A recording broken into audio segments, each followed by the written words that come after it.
Good evening. The Thousand Oaks Planning Commission is in session for January 23rd, 2017. Please join me in standing and reciting the Pledge of Allegiance.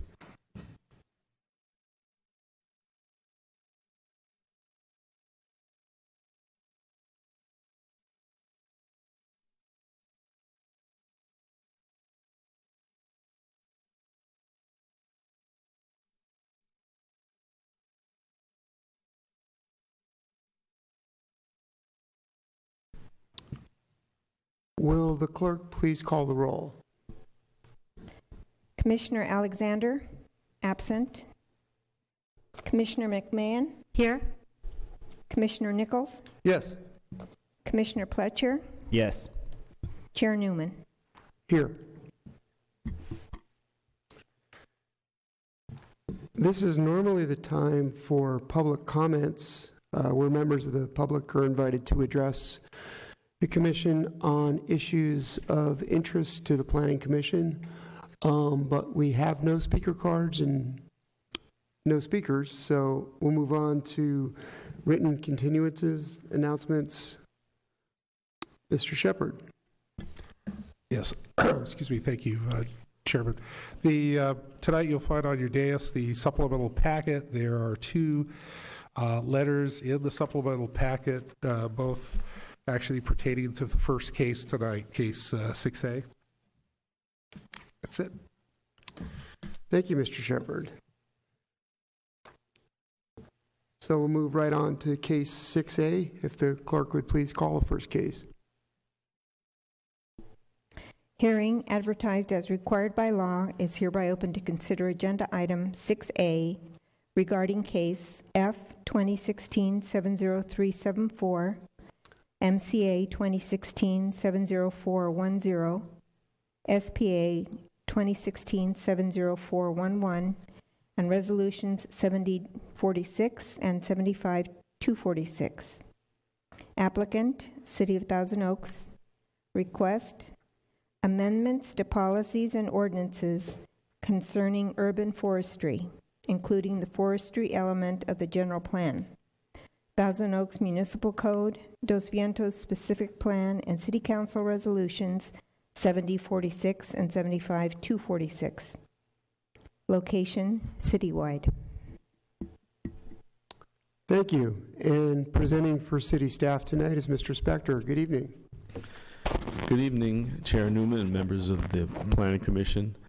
We're here tonight to talk about a set of changes to the forestry element of the general plan, the Thousand Oaks Municipal Code, and the Dos Vientos Specific Plan, and some related policies, City Council policies, specifically resolutions 7046 and 75246. The purpose of these changes is to amend the aforementioned policies and regulations, and they all address urban forestry, the planting and maintenance of trees within the city. And the nitty-gritty of the change, its purpose is to bring the set of policies and regulations up to date and make sure that these are, the set are consistent from the general plan on down to the resolutions and the municipal code. You may recall that we discussed this matter at a Planning Commission study session back in December, and the document, at least the forestry element part of it, was changed in a number of ways in response to the comments we received. Probably the biggest is a name change from the forestry element to the community forest element was a recommendation, and we made a number of other corrections or revisions to the document.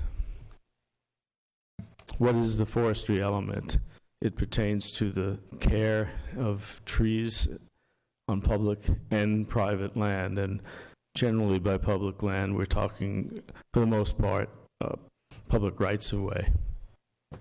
And we found in reviewing the forestry element that There are a number of policies that we're recommending changes to or elimination of because they're either out of date, they're, we believe, overly rigid, or perhaps too labor-intensive and costly to implement.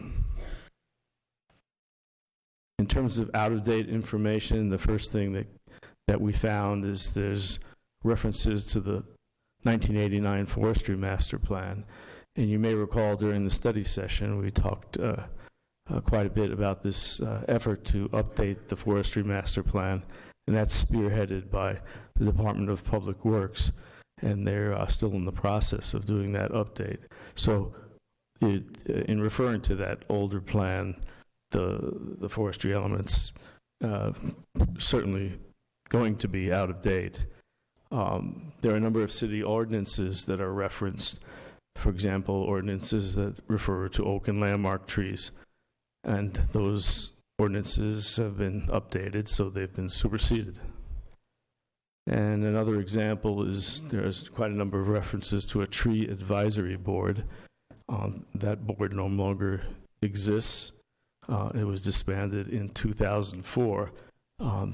The tree advisory board at that time rarely met.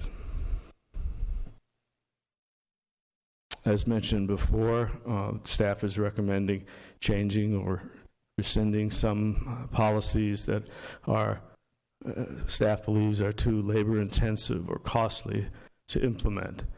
For example, establishing a process for city review and approval of tree pruning on non-residential sites, developing and promoting an education or qualification program for contractors who work on trees.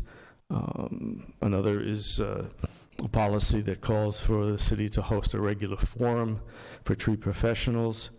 Another to require developers to contribute to a fund, an endowment fund for maintenance of trees. Another to create a curriculum, a forestry curriculum with the school district, and as well as establishing memorial forests and heritage tree groves. In terms of those policies that staff believes are overly prescriptive or impractical, that includes a policy that goes into great detail about methods of treating tree waste to control insects and disease, a specific standard for tree canopy coverage in generally it has to do with parking lots, and it's not really 50% is really not a practical standard. If we're going to have a standard, it should be not in the general plan, but perhaps in an ordinance or a set of guidelines. Another policy says that no more than 10% of any introduced species or 25% of any species per neighborhood should be planted. There's a specific size for tree wells, and there's a standard saying that the city should use at least 20% of its community forest budget to plant or replant existing neighborhoods. Continuing with the idea of overly prescriptive policies, there's a policy that says at least 50% of the parking lot should be covered with canopy within 15 years of issuance of a permit. And then lastly, a minimum of 5% of all new plantings should be experimental. So staff believes that these are overly prescriptive. Moving on to the changes we're proposing to the Thousand Oaks Municipal Code, there's a section that speaks specifically to the kind of landscaping that would be allowed in medians that are at least 10 feet wide. And it talks about lawns, ground covers, trees, and shrubs. But we think it's appropriate to modify that because state law now bans using lawns in medians as a result of the drought, although in the last couple of weeks it's hard to think of a drought, but we still are interested in conserving water, and that regulation, that state law, is still on the books. So staff's recommending we change the text to coincide with state law. I guess I should make it clear that we're talking about if you're going to use, the state law says if you're going to use lawns and medians, that they be watered with non-potable water, such as recycled water. Here's an example of some beautiful medians in the city. The one on the right is on Townsgate Road, I believe. It's fairly recent refurbishment. Another set of policies that we're trying to clean up to make to bring these policies into one consistent set. It happens to be resolutions from the 1970s, and they talk about landscaping and irrigation requirements. These are also addressed in the municipal code, and they're also addressed elsewhere. So they're really not needed. They just are redundant, and they have slight variations from other regulations.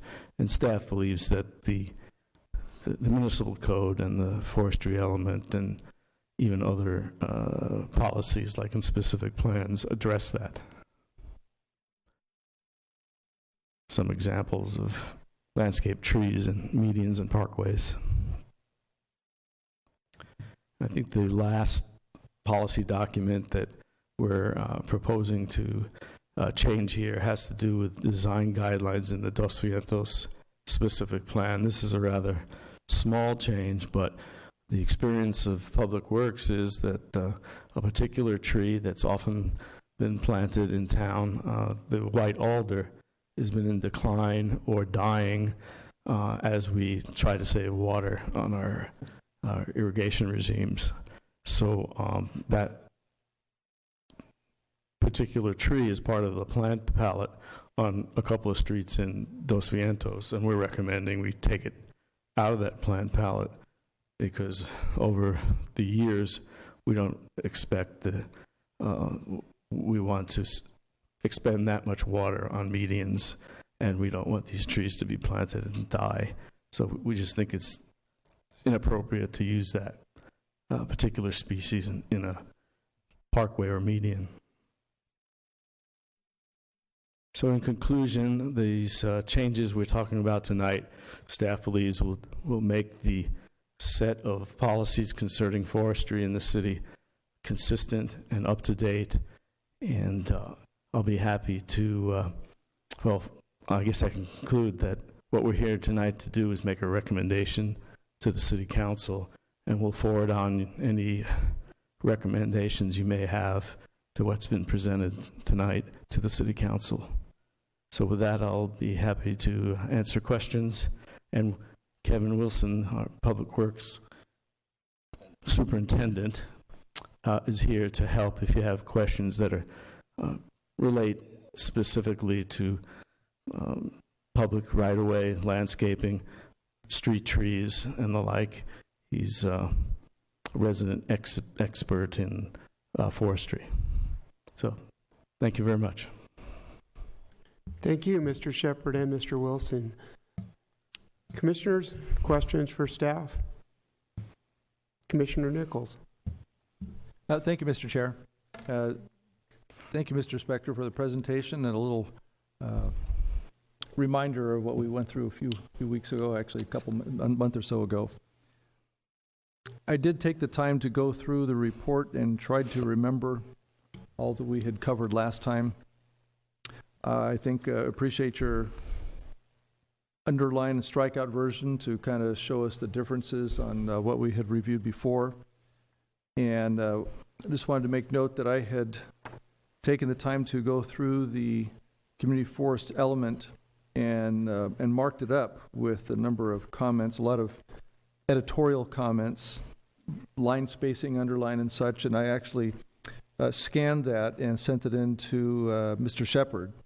And I did not want to have to go through that item by item tonight, so I just sent that in for consideration. So I'm not going to go through that. However, I did want to just identify a couple of the more substantive issues that I thought were worthy of addressing just for the Commission's consideration. The first one would be on page 2, and I'm looking at the community forest element, not the lined out underlined version, but the packet one that we had that was all bound. And this would be, say on page 2, would be the 1, 2, 3, the fourth paragraph. And towards the end of the first sentence, it says, and that of the forester or arborist whose specialty is the management of the whole forest and its entire life cycle. I'd like to just strike the term or arborist, and that really needs to go up to the first sentence when you can say that of the arborist or arboriculturist, which is, those are the professions that are really focused on individual tree, where the forester is focusing on the management of the whole forest. So just to kind of clean that up a little bit to specify those professions. And then on page 11, on policy F16, and this is a question as much as a comment, it says all tree pruning on city land, not being undertaken by city crews, etc., to perhaps insert after the word land and public right-of-ways, since I know probably the bulk of our city trees are in right-of-ways and not really on city-owned land per se. And I'll defer to Mr. Heher or Mr. Shepard to clarify that after I make my last couple of comments here. And next would be on page 14, policy F26. The second sentence, furthermore, trees prone to messy insect problems or excess leaf/flower drop should be discouraged in parking areas to avoid problems from sticky honeydew and stained car finishes. I would suggest striking the terms from sticky honeydew and instead just insert in parens such as tree droppings and stained car finishes and parens, and then continue on. That usually result in, rather than specifically identifying only sticky honeydew, but just to kind of make it a little more broad, any tree droppings that might affect car finishes and such like that. And then lastly, on page 30, actually this affects the actual policy F53 as well. On page 30, on the implementation program, rather than develop neighborhood planting program, strike the word develop and just insert the word promote. Again, that's as much as a comment as a question, and I don't know if staff intended that they were going to be actively developing a program or more just promoting and encouraging neighborhood involvement. So again, aside from my editorial comments, those would be the four substantive comments that I would make, and open to any comments or suggestions as far as the right-of-way issue and the promote versus develop issue. Thank you, Mr. Chair. Thank you. And thank you also, Commissioner, for lending your expertise in your close reading of this. Commissioners, other questions or comments? Commissioner McMahon. Yes, hi. On page 12, on the policies under F21, I would like to know the phrase bumped out planting bulbs, what that means, and if you can tell me an example of where we have those in the city right now. I'm not aware of any currently. Maybe Kevin Wilson is aware. I know we're planning to install some of these on Thousand Oaks Boulevard. Sort of narrows the street and enhances the street. Kind of a street calming, traffic calming. It has that effect. Okay. And narrower, okay, so I'm sorry, on page 13, F24, narrower existing parkways should be widened wherever possible. Is that so that there's more room for the plant roots? Which On which page are- 13, near the end of F24, F24. second to last sentence, Mm-hmm. narrower existing parkways should be widened wherever possible. Seems like that's a typo. Doesn't seem grammatically correct. Maybe Kevin knows. Actually, there are times when parkways and tree wells are filled in with concrete, and the actual tree well or parkway is made a little smaller. Sometimes that's done to help control weeds or give people exiting a vehicle a more solid surface to step out of the vehicle onto. But small, narrow parkways is not always conducive to tree health. So when it is possible, sometimes it is better for the tree to try and widen the parkway. Okay. Yeah, Okay. that's verbatim from the existing forestry element.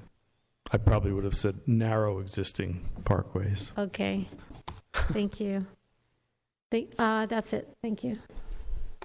Thank you. Any other questions? Commissioner Pletcher.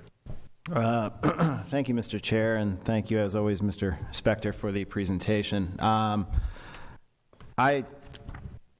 Coming back to Commissioner Nichols' I believe, last point on F53, as applied on page 30, when I read F53 as reflected on page 20 and actually looked at the policy as written, I took more of his interpretation and suggestion as to promote than develop, just the way it's implemented with the city should foster implementation of a resident-based neighborhood planning program. City should publicize and promote the program, identify volunteer planning coordinators. It seems a lot of it is a lot more promotion. I mean, you can go either way there, but I take develop as a lot more hands-on, a lot more involved, a lot more fostering from the ground up a program. Promoting, I could take it as you're promoting and publicizing, which just seems to be how the policy at least reads to me as being reflected. So I don't know if you want to, again, he raised the fair question of how you want that kind of read. But my other question really just lies on page 8, F4 and F5, involving the training program.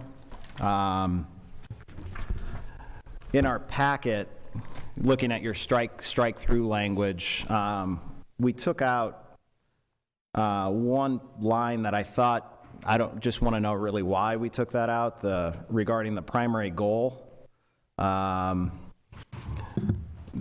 I'll read just what was on the strike-through.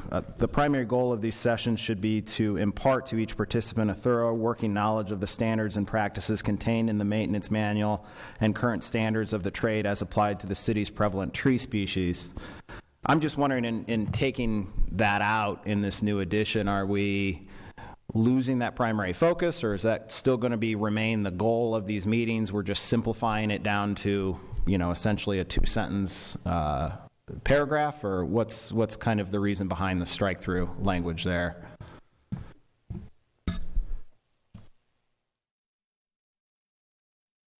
I guess trying to keep it kind of at a 10,000-foot level and not to get into the how-to, just what do you want to accomplish, rather than the specific methods used to accomplish it. Seemed overly detailed.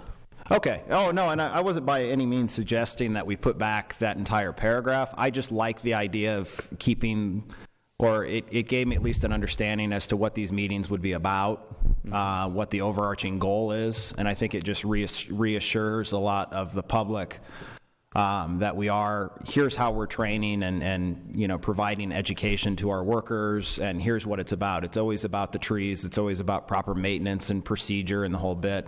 I mean, it's a simple one-line addition, and I'll pose it really to my fellow commissioners also regarding it. But, I mean, I think it's also just very important, because if we really are a tree city, we should always be making sure that we're telling the public with regard to the community forest element, that we're holding our employees to the standards and practices as used, and progressing throughout the years.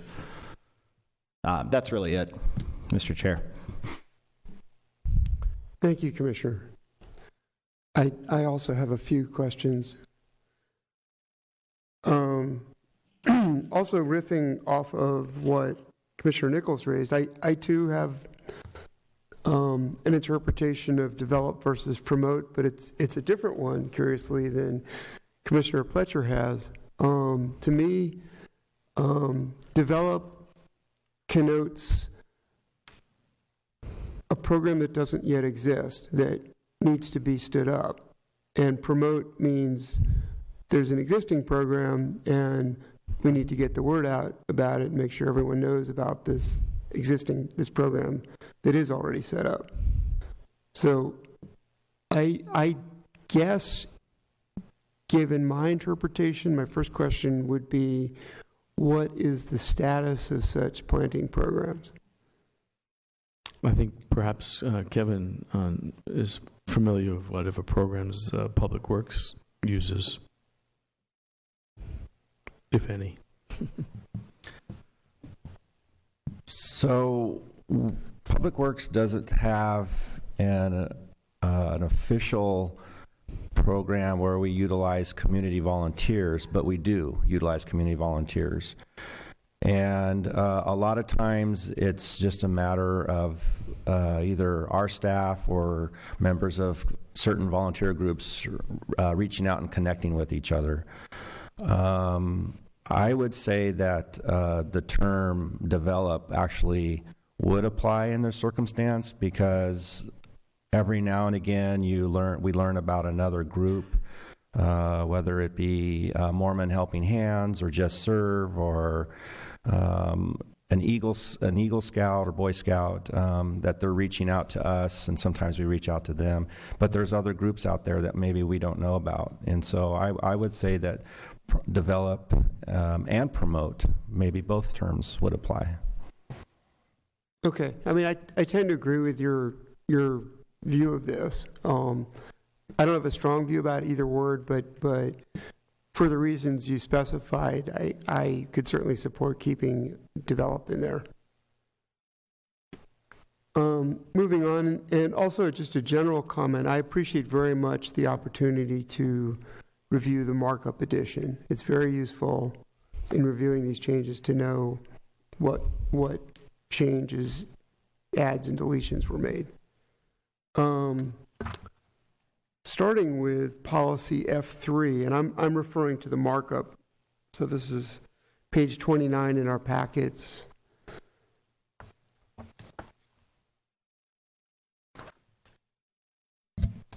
A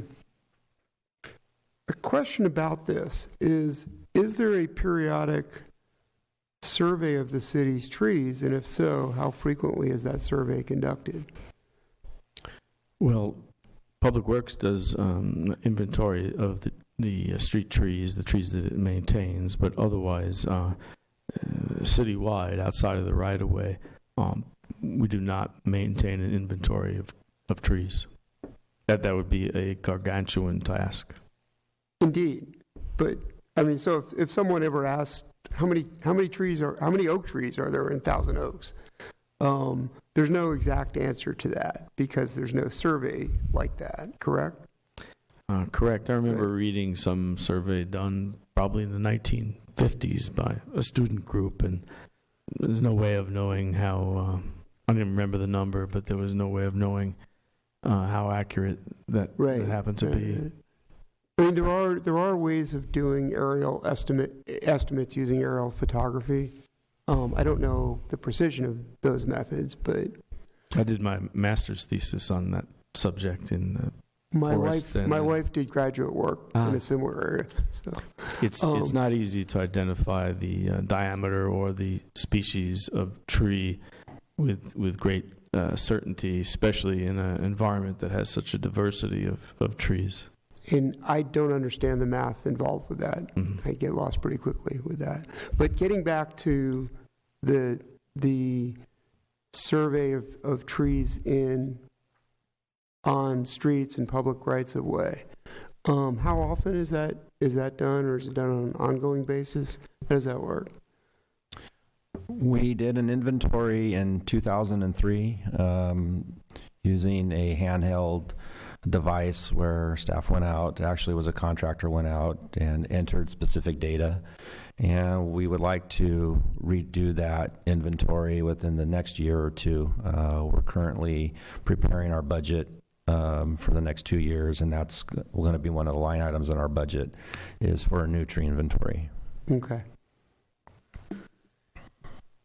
Have there been any thought to modifying the language in F3 to not necessarily mandate, but state that such a survey is required or should be conducted? I did not give thought to that, no. Okay. I think that'd be useful, a useful starting point. We can't really talk about the state of trees or what kind of trees or how many trees if we don't have the data. So these kinds of inventories I think are quite valuable and would provide a starting point for figuring out what we need to do with existing trees or trees we don't have. Moving on, I got several questions about deletions that were made. This is page 23 in the packet.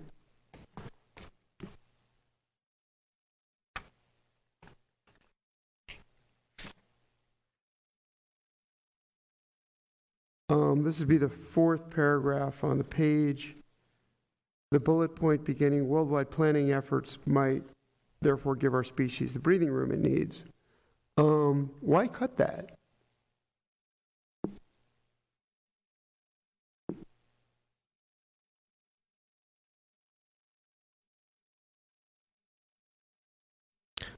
Well, it's sort of on the same theme as the bullet point above.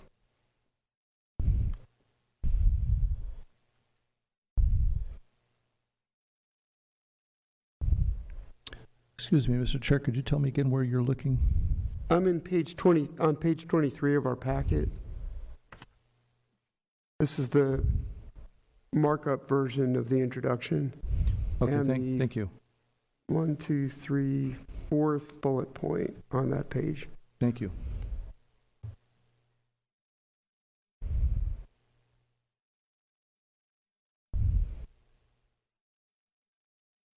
Okay, I mean, I would personally, I would argue for keeping the bullet point because the previous one does not include the linkage between the beneficial effect of trees and the detrimental effects of fossil fuels that trees help offset.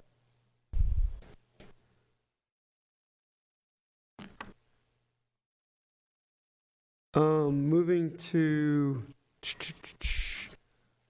policy F15.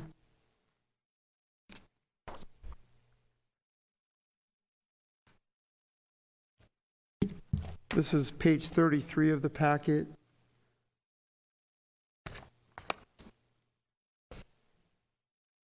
The language, the city should, where practical, the city should strive to preserve mature trees of any species when associated with a development proposal. On its face, I think that's a very uncontroversial statement. It's something we all can support. I'm wondering about whether it's strong enough, though. Does this policy, or what policy does, or what strength does this policy have in force of law? If a development came along and said, well, we can't put up the development, or our profit's going to be cut 50% if we don't mow down this grove of 20 oak trees, does the language here really do anything to stop that? It doesn't stop it. It's on a case-by-case basis. There is a landscape guidelines that goes into greater detail about how we look at development proposals and the trees that are preserved or removed. And so I'm not so sure it goes into great depth, but it basically emphasizes that the intent is to try to preserve mature trees of all species. But as you know, how healthy they are, how they fit into that particular location, what development effects it might have on the development. Is it out on the fringes or is it in the center? All these things have to be taken into consideration. And that is a very complicated sort of evaluation that's done with a development proposal. And this body, the Planning Commission, is charged with looking at that and weighing the wisdom of taking out any tree that's part of a development. Yeah, and I'm not looking to have an overly change the intent of this policy to be overly restrictive and say in every single case, every single tree must be preserved. But on the other hand, I am concerned that this is kind of a paper tiger. It doesn't really, in any meaningful way, restrict a developer from coming in and mowing down any or all of the mature trees in a given development. And I'm wondering if this could be wordsmithed a bit more to add more force to it. Because I don't, as written, I don't think it really accomplishes the goal it sets out to achieve. Well, in practice, we do try to do workarounds over mature trees with the current language. And the current language is consider the need for adoption of an ordinance. And we do have landscape guidelines that pretty much say the same thing as this policy. But I'm not so sure there's an easy way of strengthening it without putting handcuffs on the decision maker. As an implementation matter, as a commissioner, if an application comes before this commission that proposes the removal of a bunch of mature trees, would I, as a commissioner, be able to point to this policy and say, I think we should reject this because it's against this city policy? Is that the purpose of this policy? Yes, and I think that is in the guidelines. Mm-hmm. But it's a very subjective thing as to what's practical. What's practical to the developer who's trying to get a building built as efficiently as possible, and what's practical to an outside party who doesn't have skin in the game might be different. But that's something that's worthy of discussion between the regulator and the developer. Right, and as always, that turns on the meaning of the term where practical. Yes. Different interpretations. I have a few more questions, but Commissioner McMahon has a question or comment on this point. I just wanted to say what I saw when I saw where practical was at the beginning of this document. They were talking about so many of the mature trees we have are the wrong trees. And so I associated it with that if these trees are mature, but they're not practical because they use too much water or their roots are the wrong roots for that area, then that's a means to put in more practical trees. That's just what I used when I read that. And I agree with that. That's a different interpretation of the term practical than I had considered, but I agree with that reading of it, of the word in that context. Commissioner Nichols? Thank you, Mr. Chair. Along that same topic, it just was reminding me of the recent issue we had in our city with the development project of the refurbishing of the Westlake Shopping Mall plaza with Regency. And I know that was, while there were some native oaks, there was a large of it was non-native trees. However, they were large, mature trees and kind of established the character that everyone was recognizing with that shopping area. And quickly those were erased, which created quite the concern. So I know that the city also kind of tried to implement some strategies to avoid that to be replicated. And so I guess my question would be maybe to Mr. Spector, if you could, I don't know if you were that familiar with that project, with what evolved out of that incident, are there other city tools now available to try and at least get a handle on that before that were to take place that would be in addition to this policy that the chair has raised for us this evening? I think John Shepard might be able to weigh in on that. I wasn't as involved in, I mean, I was on the sidelines and I heard some of the discussions, but I wasn't directly involved in that case and what the rationale was at the time. Yes, actually, there have been some modifications made to the city's oak tree ordinance and also our landmark tree permit, our ordinance, excuse me, itself on that, to look at the different types of trees as far as, eliminating that issue as far as planted oak versus native oak and so forth. All oaks are oaks as far as the review on that. So there have been some modifications there in the ordinances themselves as far as to strengthen that. But getting back to the other issue as far as what about the non-protected trees per se, our landscape resolution or guidelines always look towards maintaining mature trees on site as far as for the value of the shade and so forth there.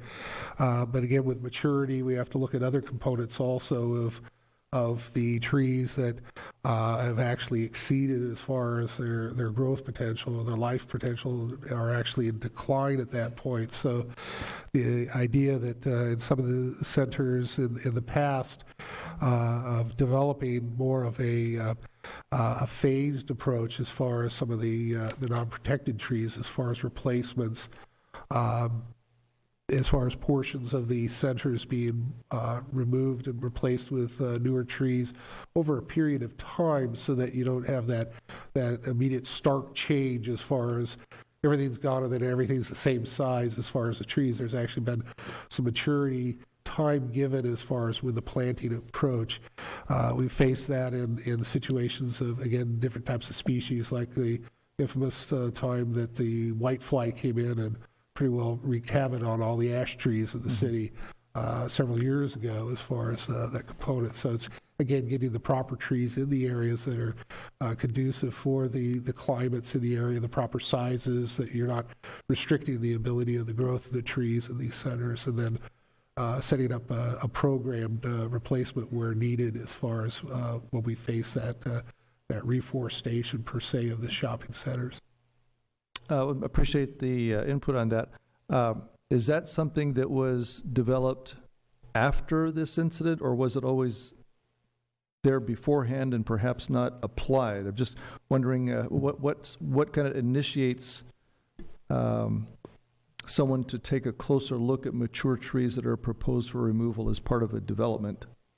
Well, again, the policies and the direction as far as replacement of trees and centers and so forth have been around for quite some time. The situation out in the Westlake Plaza, the Regency Center per se, the catalyst was really with the oaks and the landmark trees out there, and the reviews and some of the changes in direction as far as how those policies and ordinances are written as far as modifying those and strengthening those in certain areas. So it was really more of a combination of the two. Okay. All right. Thank you. Chair, if I may, I will also say that as a result of the Regency issue, we did go through a long process of evaluating our ordinances, especially our oak tree ordinance, and we did adopt some amendments to that ordinance after that incident. And again, listening to the chair and his comments, one of the things we look at with the general plan and the elements, such as the forestry element that we have here in the city, is that there's consistency. And then you look at the general plan as the big framework, if you will, on these elements, whether it's the housing element or the forestry element or the conservation element, safety element, et cetera, that you look at those are consistent with the general plan, and then the policies that we adopt in our ordinances are then consistent with those elements in the general plan as a whole. And so when I look at F15, I look at, is this consistent with the general plan? I think the answer is yes. Are our policies that we implement, our ordinances that we implement, consistent with this plan? We don't want to put too much specific here, because then, as Mr. Spector said, or maybe Mr. Wilson, we box ourselves in with too much. In this document, this element, we box ourselves in too much, and we use our policies and we use our experiences and the case-by-case analysis to decide, do we have the ability to decide a factor based on, or a case based on the factors that we have present for that particular case. And I'll give you the example that we have that we always get frustrated with is our wireless facility. And we get a number of complaints regarding, or concerns regarding, the RF emissions. And we all know here that that is something that's been taken out of our hands as a local agency. And so it would be difficult to have a policy that's inconsistent with that, because we would never be able to implement it.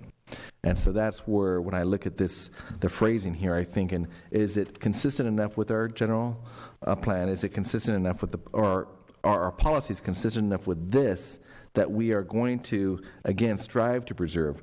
We're not going to preserve every one. We know that. We've had the experiences where we make decisions, or I should say make decisions, hard decisions sometimes, about tree removal or tree transplants.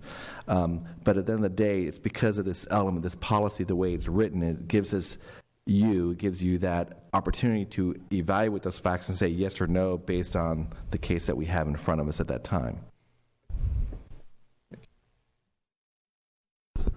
Thank you, Mr. Heer, for that clarification. And speaking of specificity versus general high-level goals of policies, my next question is about policy F26. This is on page 37 in our packet. And this is the last of my why was this cut questions. This is the one, or one of the ones that cut language requiring 50% coverage of a paved parking lot.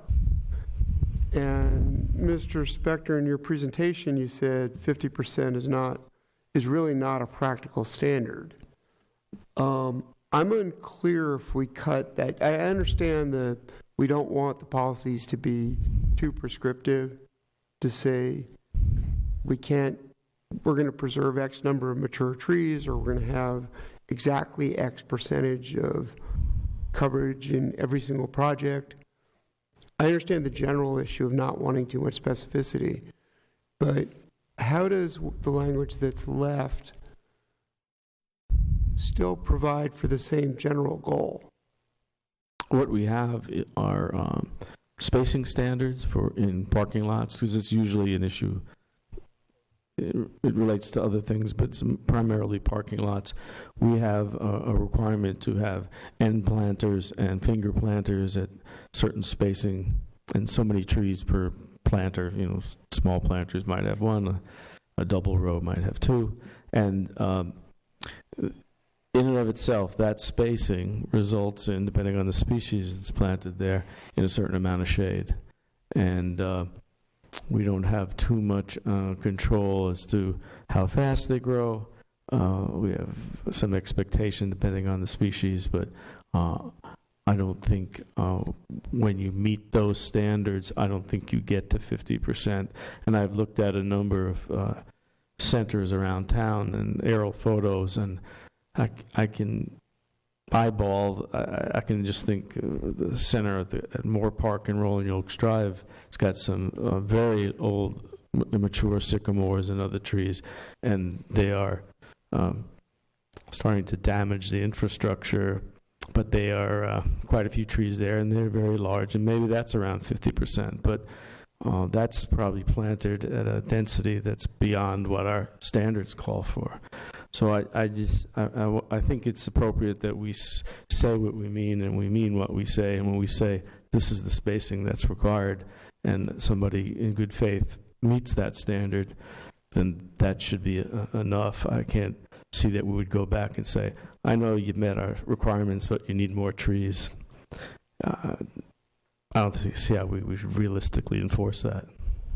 Okay, so I think what I'm hearing you say is that tree spacing, which will differ by species, but in general, spacing is a more practical method for assuring the good health of trees over a long period. Is that a fair statement? That's would be the most appropriate way to address that. And there's all kinds of choices you can make regarding spacing in parking lots, or numbers of trees along the perimeter of a building, or the perimeter of the site, and that's how you get to a decent canopy coverage. Is you make sure that they're dispersed in appropriately sized planters throughout the development. But that is the way to control it, not based on coverage. You could imagine, if you meet those spacing requirements, how much of the land surface is going to be shaded. That's a worthwhile exercise. All right, thank you. And my final comment is just an editing nit, a small wording thing.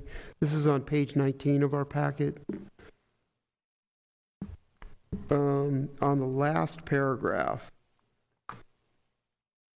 the next to last sentence, the one that begins, reflected heat bakes trunks and foliage. The next clause has two verbs that the tenses don't agree. So at the same time that climactic changes are resulting in longer droughts and threaten hotter summers. So one is a gerund and one is in present tense. Mm-hmm. I would change the first one to just say result in. So your tenses all agree. Sure. Just a minor thing. I have no other questions and comments. Commissioners? Okay, if this were a regular case, we'd go to the applicant now, but you, the city, are the applicant, so we instead will go straight to public comments. We have one public comment tonight from Joan Edwards. And Ms. Edwards, if you could come to the podium and for the record, state your name and city of residence. You'll have 5 minutes. Good evening. It is now. Oh, okay. State my name. Joan Edwards. I live in the Westlake Village portion of Thousand Oaks. I have not read the updated draft because I'm not good at the computer business, but I'm here, Chair Newman and fellow planning commissioners, good evening. I'm speaking for the Conejo Oak Tree Advocates, and we did send in some comments, so I hope you were able to incorporate some of those into the draft. I don't know if you have. And first, I'll just say that we've been very sad the past few days thinking about the two trees that have died or been cut down recently, the mature oak trees, the one on Boardwalk and the one at Regency next. Tree number 54, I think, probably by now has been cut down because it's been dead for a couple of years.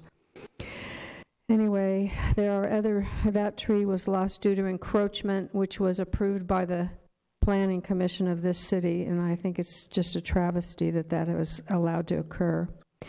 They also encroached on a lot of other mature oak trees over there, and several are still in the process of dying, so we think that we'll probably lose a couple more of those. The beautiful tree on Boardwalk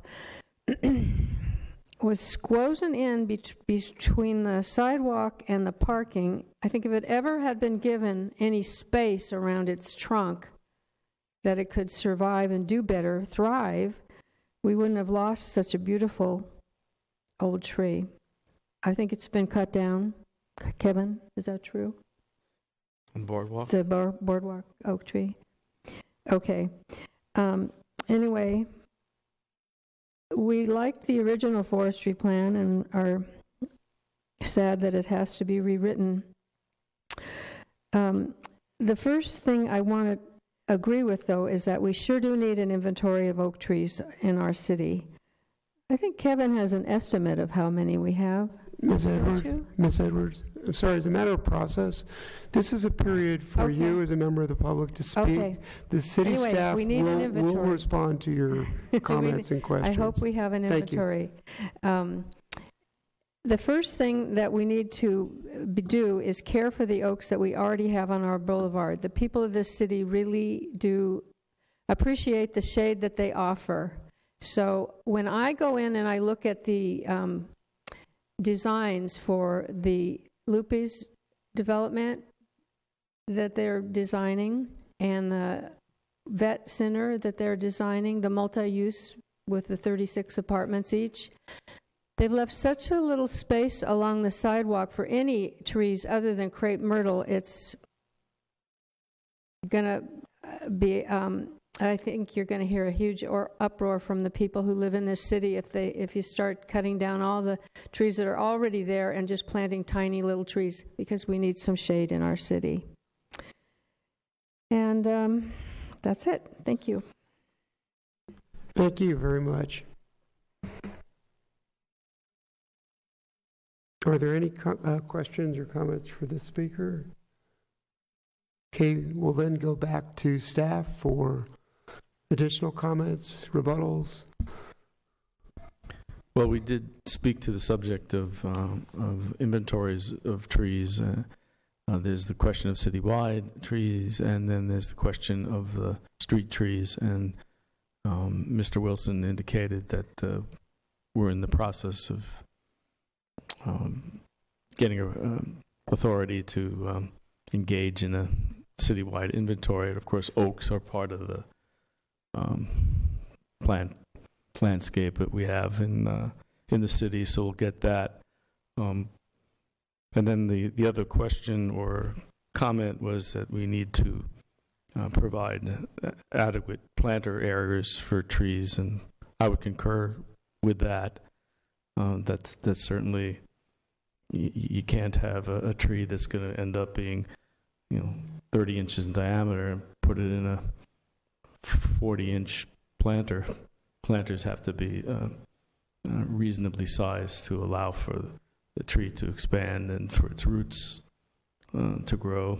I don't know what the rule of thumb is, but we have a standard in the city ordinance or guidelines that calls for a 5-foot minimum,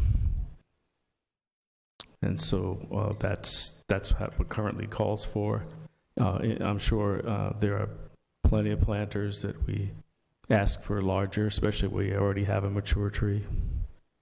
But that's something that it's very important that if you're going to have trees at all, that there be adequate rooting space.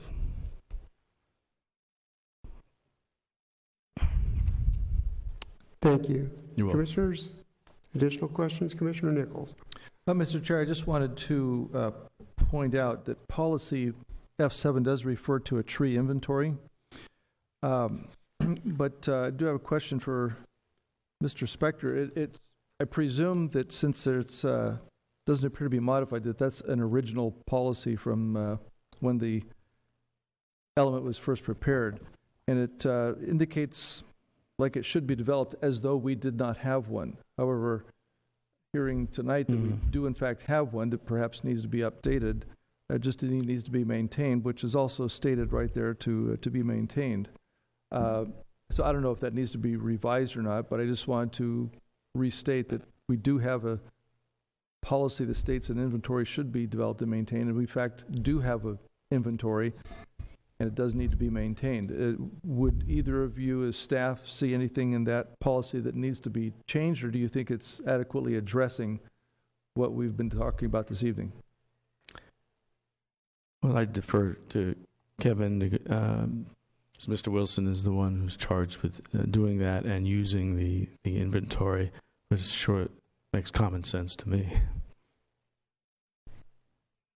I would agree that the language is adequate, and I would agree with your recommendation that we should consider dropping the word developed, because we do have a current tree inventory and it just needs to be updated.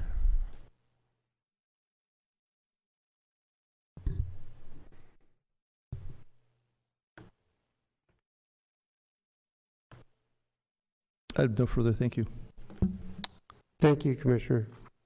Yeah, I'd missed that F7 actually specifies. I don't know that we need to codify a period of how frequently that inventory should be updated. You know, in our U.S. Constitution, it is there that says the census of people shall be conducted every 10 years. Of course, trees move around a little less frequently than people do. I think I would kind of defer to what Mr. Heer was talking about earlier, that we just establish policies and let some of our guidelines or practices kind of flow out some of the details on some of that. I was kind of reflecting back as he was talking about that, and even some of the language that we've talked about of why removing things.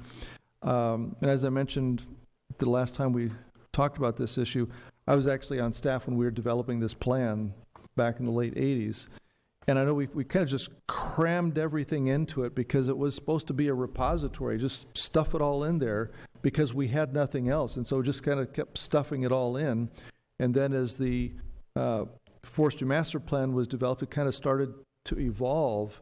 And so now I think with the maturity of the city and also of the forestry program itself, now it is time to kind of retract the element to kind of get it to where it needs to be and really be the policy center, and then let the forestry guidelines, the landscape guidelines, the rest of these kind of now develop the hands-on that staff can actually use to implement what these policies are directing. That would be my comment.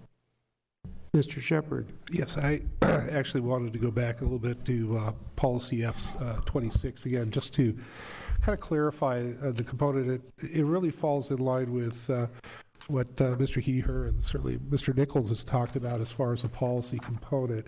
I would point out that the areas as far as the size of the planters and so forth, they're addressed in our architectural design guidelines and our precise plan design, of course, for the industrial areas and then the commercial areas, with very specific sizes for planter areas and so forth, be it the tree wells and the finger planters and so forth.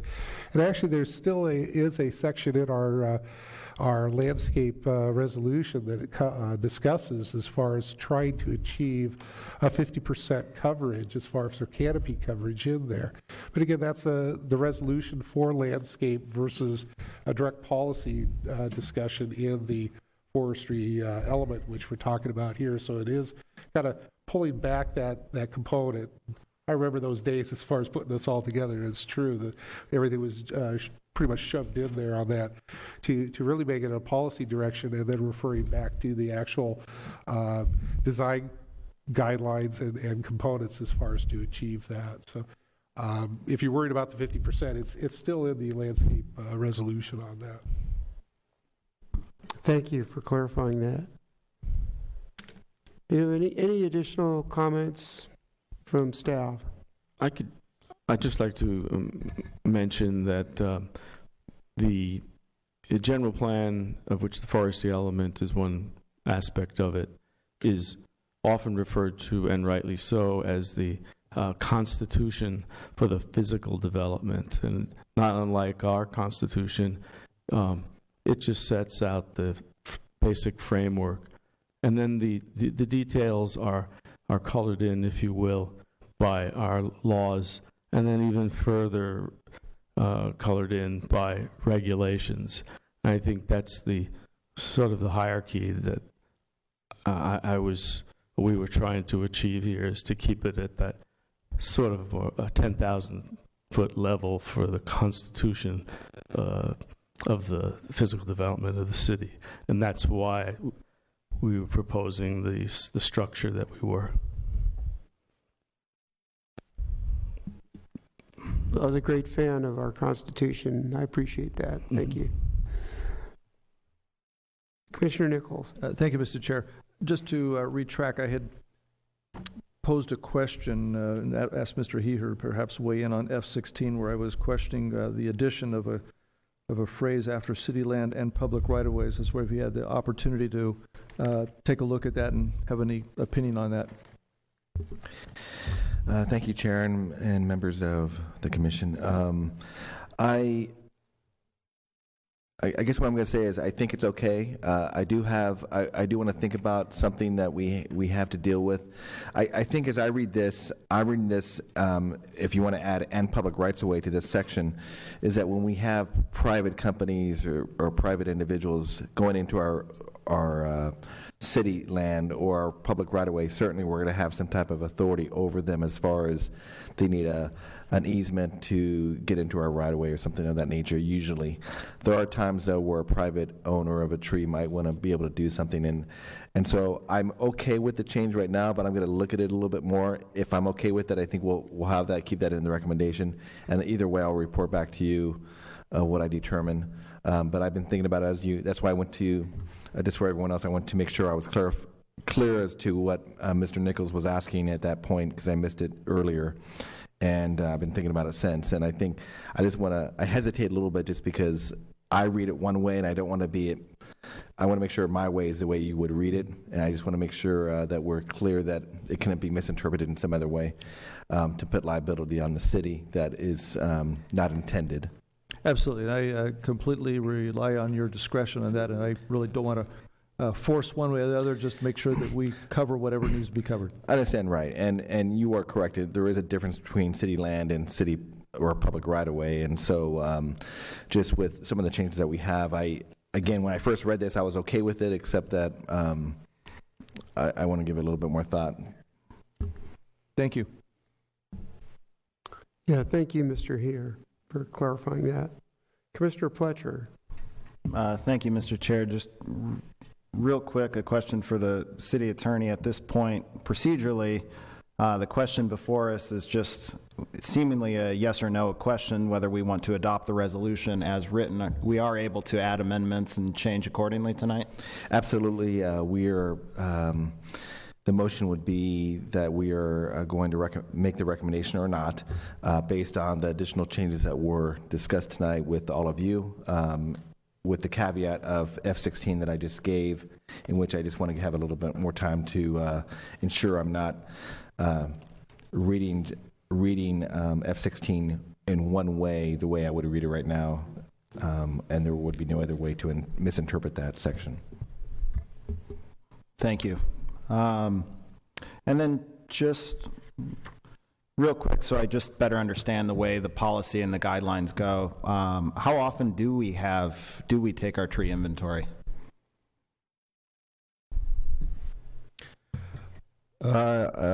Comprehensive computer-based inventory was done in 2003, and so we'll be doing the next one either later this year or early next year, so approximately 15 years, 14, 15 years apart. Okay, and that's written in policy or policy guidelines, whatever you want to call them? Do we have like a 15-year-old? No, there's no policies or guidelines on the inventory. The inventory is really based on need for field staff and having that data available for field staff in order to prepare budgets and work schedules. And the inventory that was done in 2003 has actually been quite effective up until recently, when we have had a lot of tree removals due to the drought, and so we've come to the conclusion that it does need to be updated due to a large loss of trees. And then on top of that, we've been working with community volunteer groups. We've been adding a lot of trees, and so it needs to be updated. Now's a good time to do it. And I realize we are dealing at the 10,000-foot level, as has been reiterated twice, but I keep coming back to the chair's point of the census done every 10 years. I think it's certainly worth exploring adding later on down the road some kind of, not mandate, but just at least every blank years we need to explore the possibility. Just because as we're essentially a built-out city, but we'll be doing a lot of infill, redevelopment and stuff, and it'd be nice to have just an accurate count that we can have and reference and provide versus on an as-needed because of a drought or because of whatever basis. It'd be nice to see, obviously not here tonight, because it's a 10,000-foot level that we're dealing with, but just wanted to add that 2 cents. Thank you. Thank you. And I guess I have one more comment for Mr. Heer. I meant to point this out earlier about the public rights-of-way addition that Commissioner Nichols had requested. In your review of this, and I understand it may or may not pass muster for legal reasons, but if it does pass muster, if we could check if there are other places in the updated document where this addition might also apply. I understand what you're saying, and I will ensure that I look at that. At first glance, I do not think it's going to be an issue to add that, but I hesitated just because I was interpreting it my way, and then I started thinking about it more, and I want to be clear. All right, thank you. Commissioners, any other questions or comments for staff at this time? Okay, I'm going to go ahead and close the public hearing. Now, before I open the floor to motions and discussions, I want to note that we've had several proposed amendments or changes to the proposal before us.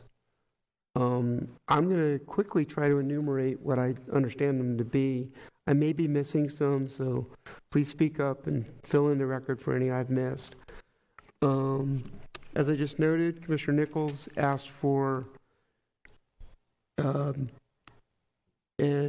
additional language in policy F16 to add the phrase "and public right of ways."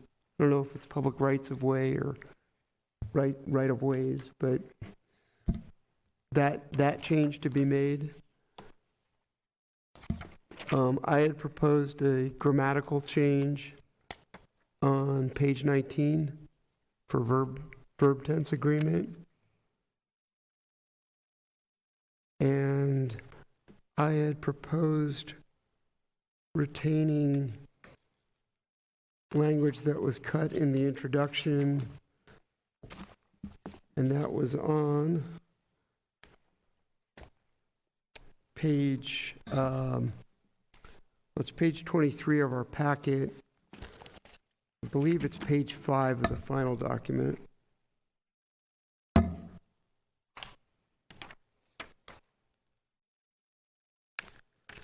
Actually, no, page 3 of the final document, but it's deleted. So it's page 23 in the packet. It's in the markup version. So those are the three changes I understand that we've discussed. I may be missing some others. If I may, Chair, there was F7 that we discussed regarding the word developed. Yes. And also, as Mr. Nichols stated at the beginning, he submitted a number of changes, grammatical changes that he requested we review, staff review. We have received those, and those will be evaluated and added to those changes. And we appreciate his willingness to put those in earlier, and we will go forward with making those changes. Thank you. And Commissioner McMahon. Just a quick one on page 13. I was talking about the narrow existing parkways should be widened wherever possible. Maybe take narrower and make it into narrow. Yes. Okay. So we're changing the word to be narrow. Yeah. Okay. Did I miss any other changes? Commissioner Nichols. Yes, Mr. Chair. Also on policy F26, I had some wording changes to strike the specific sticky honeydew and add such as tree droppings and stained car finishes, and just put that in paren. This was my suggestion. And then also at the end of the document, F53, when it's a restatement of the various topics and implementations, is to change the word develop to the word promote.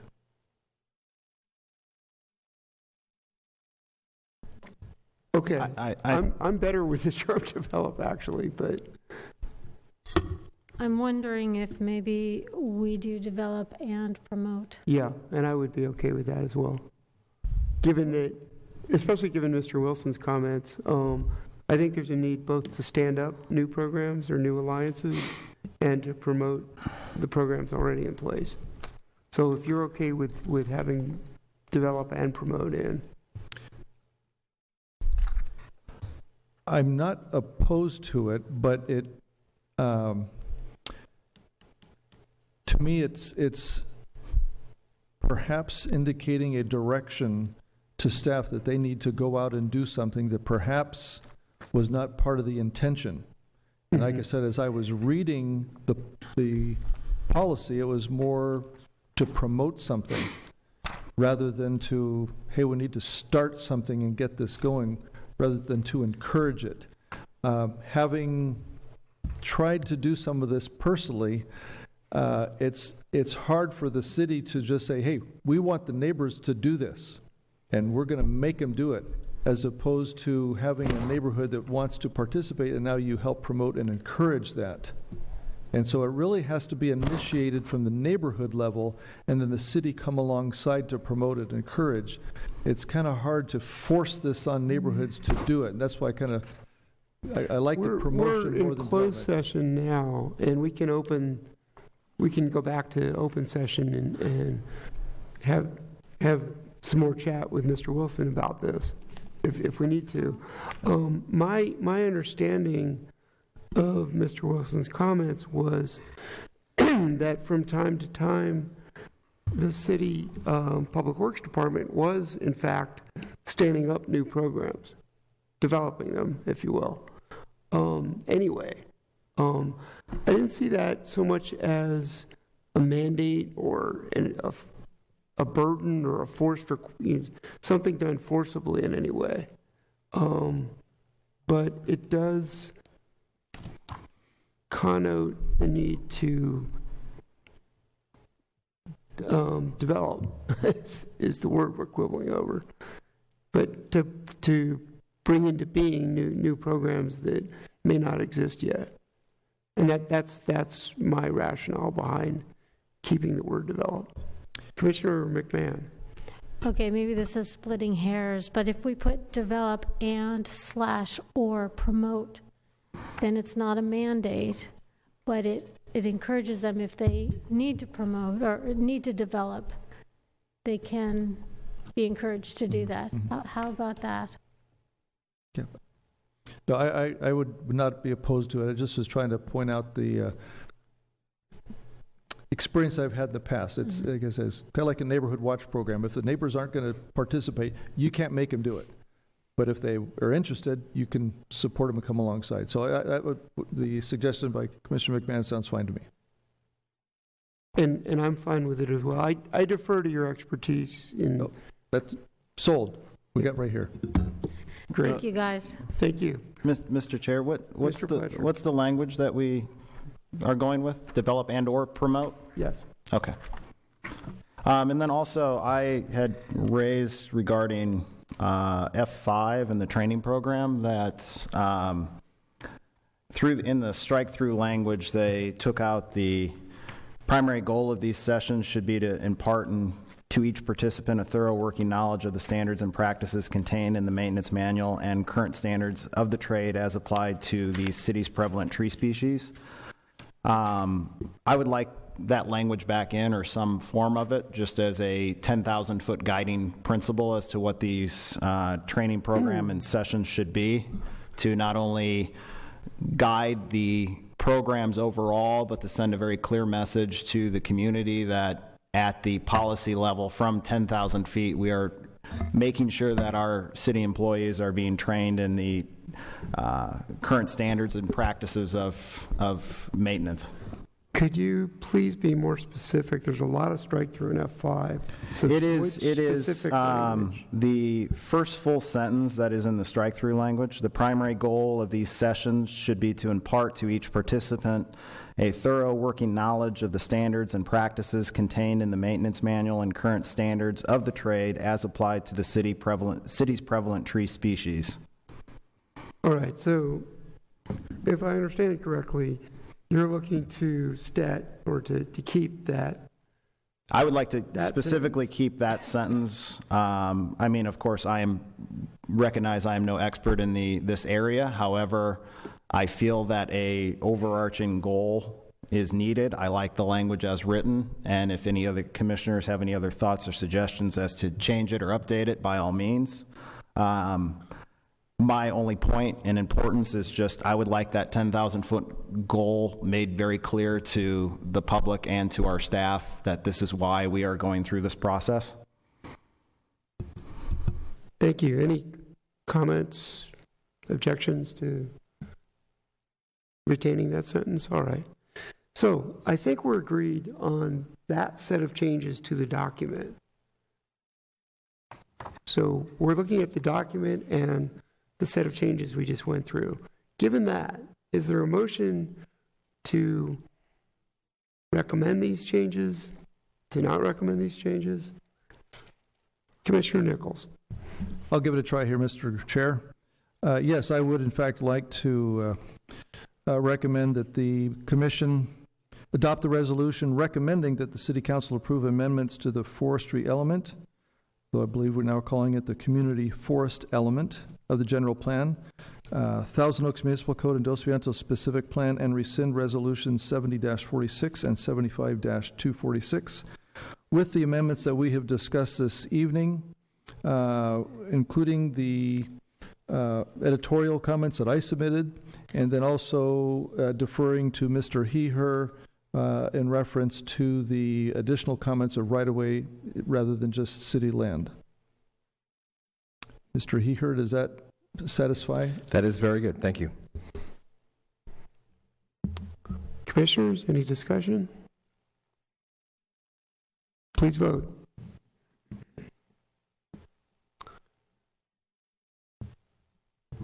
Motion passed 4-0.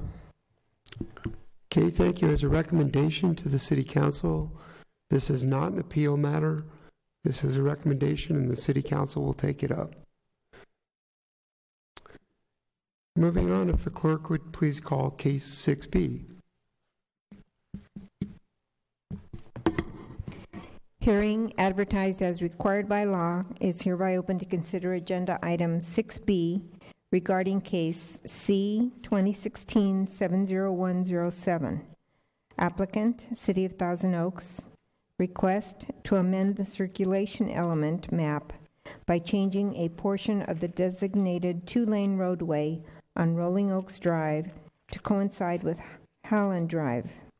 Location, Rolling Oaks Drive and Howland Drive between South Rancho Road and Los Padres Drive. Thank you. And presenting for staff once again this evening is Mr. Spector. Thank you. Be happy to make a short presentation. I should point out that this is more or less a housekeeping matter. It shouldn't be any surprise to anyone with, regarding what the appropriate location is for this street that connects, well, it goes from Moore Park essentially to Rancho Road. So we're here to make a recommendation to the City Council regarding a change in the circulation element concerning a particular roadway that goes from changing the alignment of a connecting road from Rolling Oaks Drive, or also known, at least part of it, as Rimrock Drive, to Hayland or Holland Drive. The circulation element identifies on a map the location and the number of lanes as well of existing and proposed roadways. These are major roadways in the city. And one of these connects Moore Park Road to Rancho Road south of the 101. And as I said before, currently this roadway runs along the alignment of Rolling Oaks Drive, which goes through unincorporated territory. And this is a map that shows the area in question. You can see Rancho Road, Rolling Oaks Drive, and Moore Park there. This Rolling Oaks Drive connection, as shown here, is out of date because that new connection that serves the purpose of connecting Rancho and Moore Park has already been built, and it was completed in 2001. And this matter was discussed as part of a development review that the Planning Commission conducted of the Oakmont Senior Living project, where residents spoke about this matter, and the Commission was recommending staff, at least, that this change be done. And in April of this year, the council, I must have been 2016, I'm sorry, it's a typo. The city council initiated this change. And a picture's worth 1,000 words. Here you see Holland Drive. It's pretty plain here. It goes from Rancho Road, it goes past the transportation center, and it is the connection south of the freeway between Rancho Road and Moore Park. And Rolling Oaks Drive, you can see there, it does not connect, and it really was not practical to make the connection because there's quite an elevation difference between one segment and the next segment, and I don't know how they would have ever made that connection without a lot of switchbacks. So staff's recommendation is that the Planning Commission recommend this change to the circulation element to the City Council. And with that, I'll conclude and answer any questions you might have. Thank you, Mr. Spector. You're welcome. Commissioners, any questions?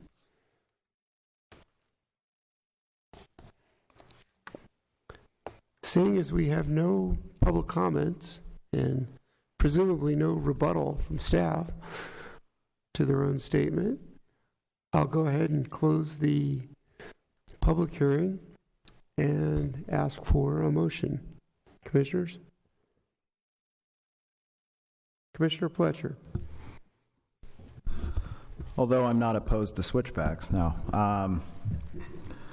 I would like to make the motion that we adopt the resolution C 2016-70107, recommending that the City Council approve an amendment to the general plan circulation element to depict a portion of the designated two-lane roadway on Rolling Oaks Drive to coincide with Holland Drive. Thank you. Discussion? Please vote.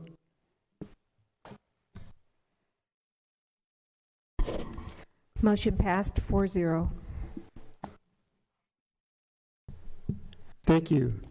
And again, this is a recommendation to the City Council, so there is no appeal process in this case, as it is merely a recommendation for an item the City Council will take up. We move next to item 7, Community Development Department reports and referrals. Mr. Shepard. Yes, thank you, Chair Newman. Yes, the Planning Commission agenda, as you'll see, upcoming agenda 7A, as you'll see in your packet. Next meeting is the February 13th hearing. This is a interesting case coming up. It's a mixed-use housing and retail project on Thousand Oaks Boulevard within the specific Plan 20 area. It's really the first one coming through for the area, and it's the old Lupe's Restaurant property. So we have that scheduled for the 13th of February. If you'll notice, the following meeting agendas are kind of open at this point. Again, we're looking at filling those agendas with cases coming in. We've got several cases in the wings getting ready, so we will be populating this this schedule as time moves on. Moving on to 7B, just again an update tomorrow night at the City Council meeting will be the appeal of the of RPMJ 2016-70123, which is the Sylvan property. The question about the solar panel uses for the awnings, the solar awnings in the Mansard section. So that's going up tomorrow night to the City Council. And that's we have so far at this point. We're finished. Thank you, Mr. Shepard. Next up is minutes and resolutions. Is there a motion to adopt these? Commissioner Nichols. Yes, Mr. Chair, I'd like to move to approve the minutes and the resolutions from the Planning Commission meeting of January 9th, 2017 as presented. Any discussion? Please vote. Motion passed 4-0. Thank you. Moving along to AB 1234 reports. These are activity of commissioners on meetings attended at city expense. No activity this period. That brings us to commissioner comments. I have, Commissioner Nichols, go ahead. Thank you, Mr. Chair. First, I wanted to thank Mr. Shepard for sending out the email with the link to the development activity report. Appreciate that. I took a quick look at it. Now, when I get some more time, I'll have to dig into that. After looking at 20 pages of activity, there are a lot of things happening in the city, so appreciate your making that available to us.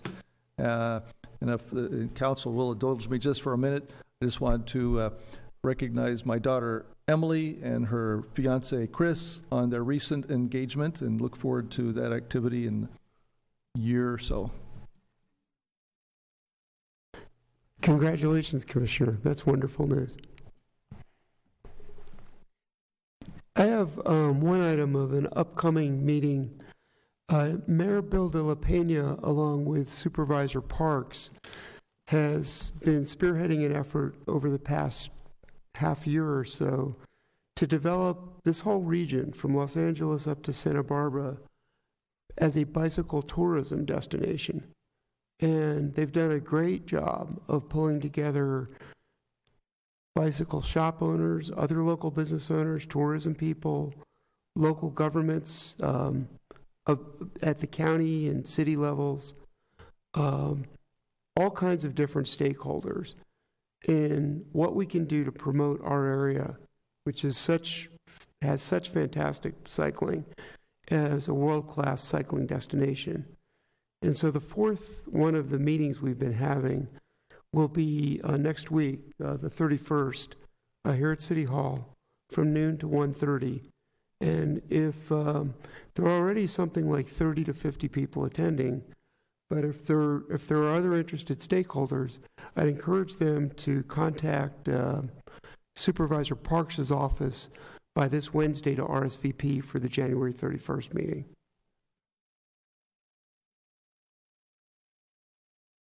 Any other comments or questions? All right. Well, good meeting. Thank you all. And with that, I'll adjourn the meeting till next February 13th.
Is your business ready? I'm ready. I'm ready. I'm ready to assist my community in the face of a disaster. I'm aware of the local hazards that could affect my business, and I have an emergency business plan. We are a movement towards a culture of business preparedness. I have secured our office equipment and improved the security on all of our computers. My employees know what to do before, during, and after disaster. We are taking steps to be proactive, not reactive. My business is registered with the BC Alert notifications, and I've reviewed my insurance policy with my agent. I'm ready because I went to readyventuracounty.org.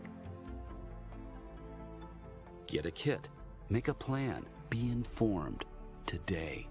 Learn how at readyventuracounty.org.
Thousand Oaks Transit introduces the Metrolink Commuter Shuttle, now taking riders to the Moorpark Metrolink station with pickups at the Thousand Oaks Transportation Center, California Lutheran University, and Oaks Mall.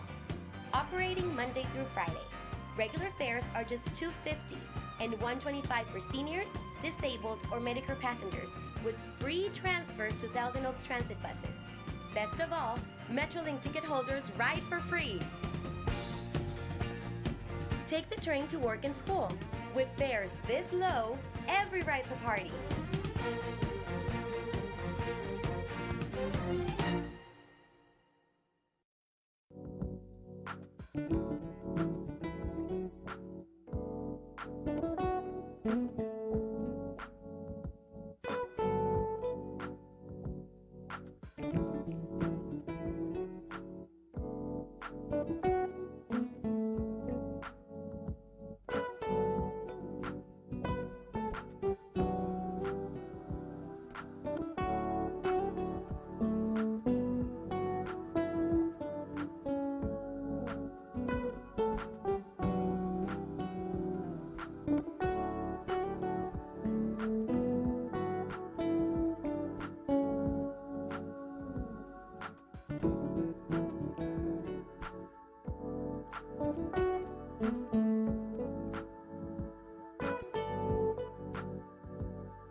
free mulch is available to the residents of Thousand Oaks.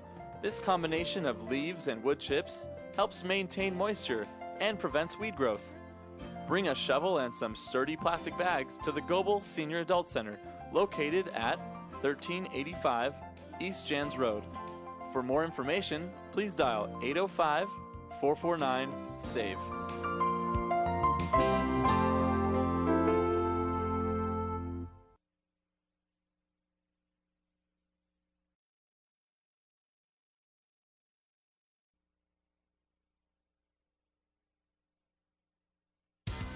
Los Robles Greens, located in beautiful Thousand Oaks.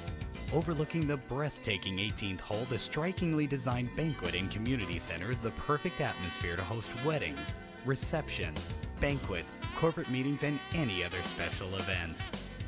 Whether it's formal or casual, the staff at Los Robles is committed to providing you with everything necessary to make yours an event to always remember.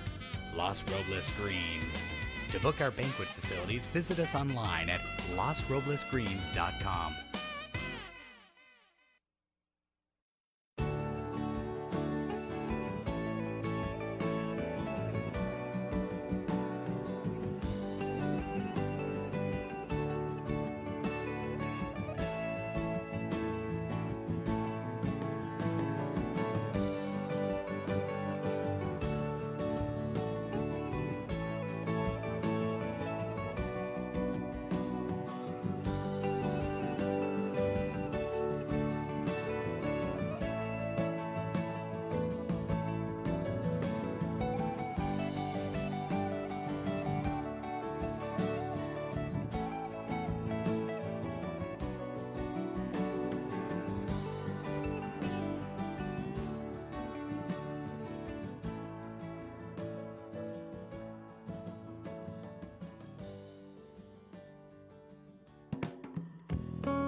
Are you ready to adopt?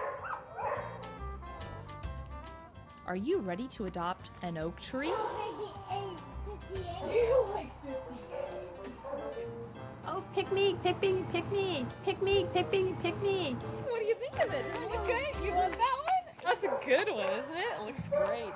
Honor someone special by naming an oak tree in their honor or memory while helping to preserve 15,000 acres of Thousand Oaks open space.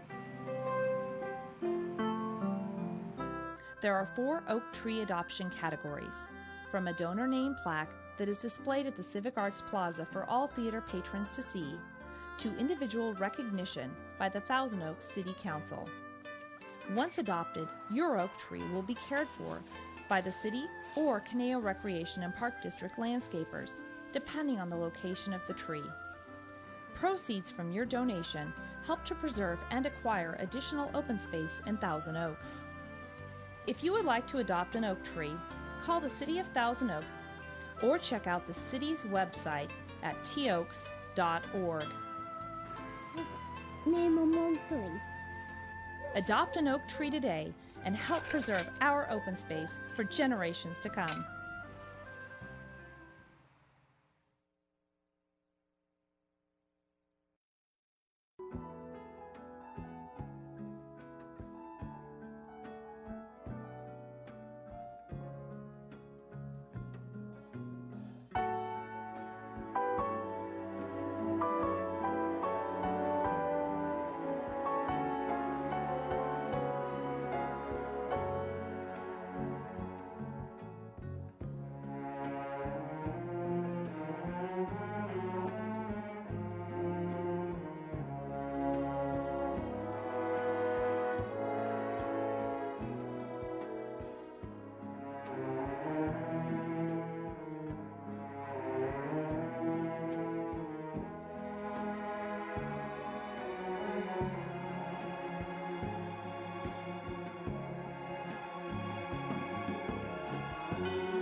I love Southern California. There's something for everyone. When I catch that good wave, I feel like I can fly. Some people see mountains. I just feel at home here. I see a gold medal. Pedal faster. I can just breathe and relax. Mind, body, and spirit. Thousand Oaks is a great place to live. It's a great place to start a business. Best decision ever.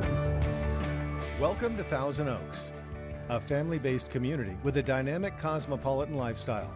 Thousand Oaks is home to various large and small companies and maintains a strong presence in international business. Known for its excellent schools, miles of countryside open space, great restaurants, and premium shopping centers, Thousand Oaks ranks among the top 10 safest cities in the nation and is also celebrated as the ideal setting to raise a family. With a population of 130,000, Thousand Oaks is located in Ventura County, bordering the greater Los Angeles area. Popular tourist destinations, International Airport, and numerous attractions are just a short drive away. Leaving the frenetic lifestyle to LA, Thousand Oaks instead invests in a slower, small-town feel while affording all the comforts and refinements expected of a modern metropolitan area.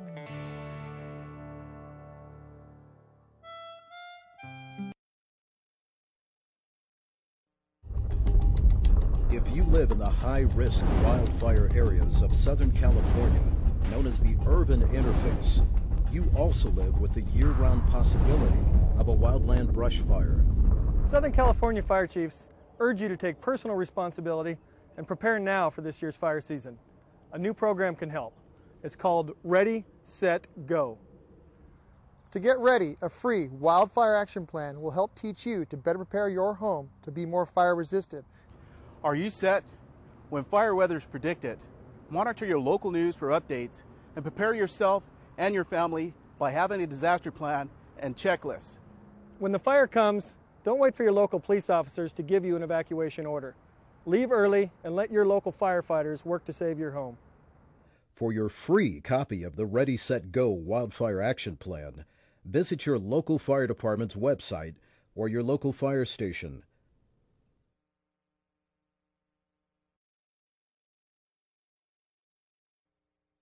The number one problem that we have is people wandering continuously. As we're trying to locate them, they're continuing to move further and further away from our location. Today we're looking for Trevor. He's 8 years old. He's got brown hair. He's about 52 inches tall. He's wearing a red t-shirt, short brown pants, tennis shoes. Medina and Holden, we're gonna start on the east end and work in. And then Alarcon and Bachelor, you two are going to start at the Los Robles trailhead and you're going to work up so that we cover the perimeter. Okay, grab your gear and let's get going.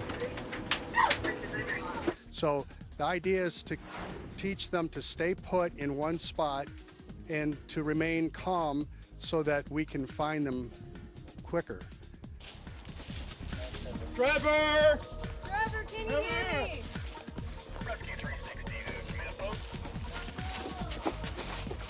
Oftentimes when children become frightened and they hear searchers calling their name or calling for them, they think that they're in trouble. Trevor! Trevor, can you hear me? And it's important to educate them that they're not in trouble, that we're there to help them, we're their friends, and that if they hear their name being called, to yell out as loud as they can. It's a good idea anytime you go on a hike to carry a whistle with you, and also the whistle is obviously to signal rescuers so that we can locate you. It's easy to hear the whistle. The animals that you'll find in this area will not hurt you. If you hear things, not to be frightened, make a lot of noise, and chances are they're more afraid of you and they're going to run away. But what you might think is an animal may be one of us coming to find you. And if you remain quiet, we're not going to hear or see you. Make yourself large. Oftentimes we use helicopters to locate our subjects from the air, and they can't see somebody who's standing straight up or standing in the bushes. If you hear a helicopter overhead, it's important to step out into an open area away from the tree and lay down on the ground and spread your arms and legs out, make yourself as big as possible so that you're visible from the air. there's a lot of people out looking for you, and that when you hear people calling your name, not to be frightened. You're not in trouble. Those are just a lot of people that care about you. What happened? Are you okay? You've been lost? You're not hurt or anything, right? And they're out there to help find you, so bring you home safely.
Is your business ready?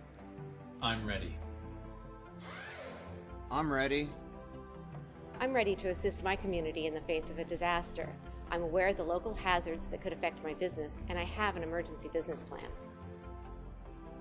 We are in movement towards a culture of business preparedness. I have secured our office equipment and improved the security on all of our computers. My employees know what to do before, during, and after disaster. We are taking steps to be proactive, not reactive. My business is registered with the BC Alert Notifications, and I've reviewed my insurance policy with my agent. I'm ready because I went to readyventuracounty.org. Get a kit. Make a plan. Be informed today. Learn how at readyventuracounty.org.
Thousand Oaks Transit introduces the Metrolink Commuter Shuttle.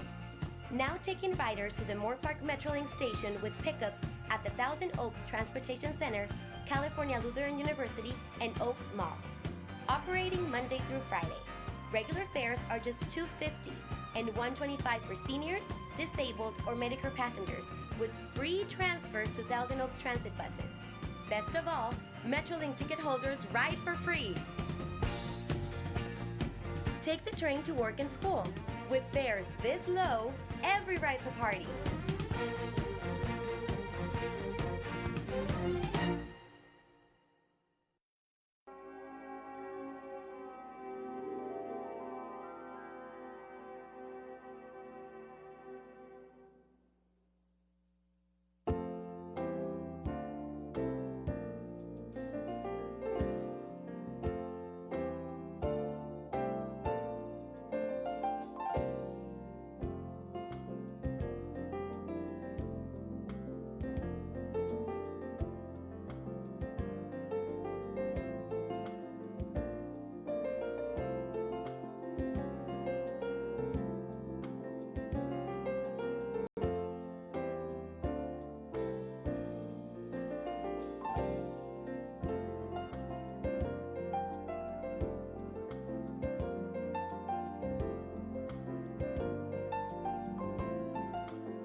Free mulch is available to the residents of Thousand Oaks. This combination of leaves and wood chips helps maintain moisture and prevents weed growth. Bring a shovel and some sturdy plastic bags to the Goebel Senior Adult Center, located at 1385 East Jans Road. For more information, please dial 805-449-SAVE.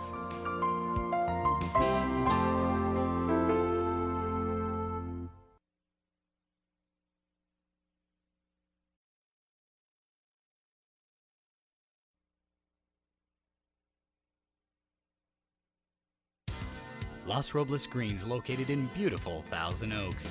Overlooking the breathtaking 18th hole, the strikingly designed banquet and community center is the perfect atmosphere to host weddings, receptions, banquets, corporate meetings, and any other special events. Whether it's formal or casual, the staff at Los Robles is committed to providing you with everything necessary to make yours an event to always remember. Los Robles Greens. To book our banquet facilities, visit us online at losroblesgreens.com.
Are you ready to adopt?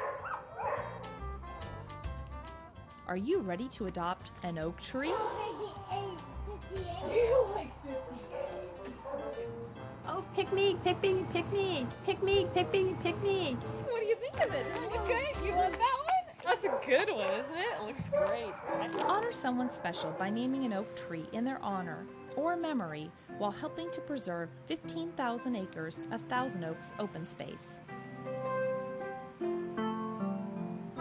There are 4 oak tree adoption categories, from a donor name plaque that is displayed at the Civic Arts Plaza for all theater patrons to see, to individual recognition by the Thousand Oaks City Council. Once adopted, your oak tree will be cared for by the city or Caneo Recreation and Park District landscapers, depending on the location of the tree. Proceeds from your donation help to preserve and acquire additional open space in Thousand Oaks. If you would like to adopt an oak tree, call the City of Thousand Oaks or check out the city's website at toaks.org. Adopt an oak tree today and help preserve our open space for generations to come.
I love Southern California. There's something for When everyone. I catch that good wave, I feel like I can fly. Some people see I mountains. just feel at home here. I see a gold medal. Pedal faster. I can just breathe and relax. Mind, body, and spirit. Thousand Oaks is a great place to live. It's a great place to start a business. Best decision ever. Welcome to Thousand Oaks, a family-based community with a dynamic cosmopolitan lifestyle. Thousand Oaks is home to various large and small companies and maintains a strong presence in international business. Known for its excellent schools, miles of countryside open space, great restaurants, and premium shopping centers, Thousand Oaks ranks among the top 10 safest cities in the nation and is also celebrated as the ideal setting to raise a family. With a population of 130,000, Thousand Oaks is located in Ventura County, bordering the greater Los Angeles area. Popular tourist destinations, International Airport, and numerous attractions are just a short drive away. Leaving the frenetic lifestyle to LA, Thousand Oaks instead invests in a slower, small-town feel while affording all the comforts and refinements expected of a modern metropolitan area.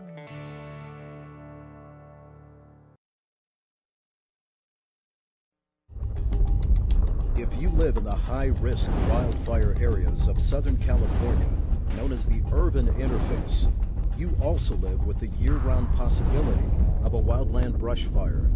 Southern California Fire Chiefs urge you to take personal responsibility and prepare now for this year's fire season. A new program can help. It's called Ready, Set, Go. To get ready, a free wildfire action plan will help teach you to better prepare your home to be more fire resistant. Are you set? When fire weather is predicted, monitor your local news for updates and prepare yourself and your family by having a disaster plan and checklist. When the fire comes, don't wait for your local police officers to give you an evacuation order. Leave early and let your local firefighters work to save your home.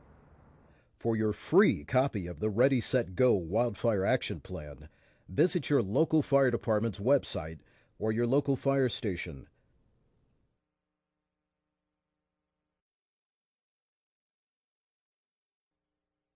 The number one problem that we have is people wandering continuously. As we're trying to locate them, they're continuing to move further and further away from our location. Today we're looking for Trevor. He's 8 years old. He's got brown hair. He's about 52 inches tall. He's wearing a red t-shirt, short brown pants, tennis shoes. Medina and Holden, we're gonna start on the east end and work in. And then Alarcon and Bachelor, you two are going to start at the Los Robles trailhead and you're going to work up so that we cover the perimeter. Okay, grab your gear and let's get going. So the idea is to teach them to stay put in one spot and to remain calm so that we can find them quicker. Trevor! Trevor, can you hear me?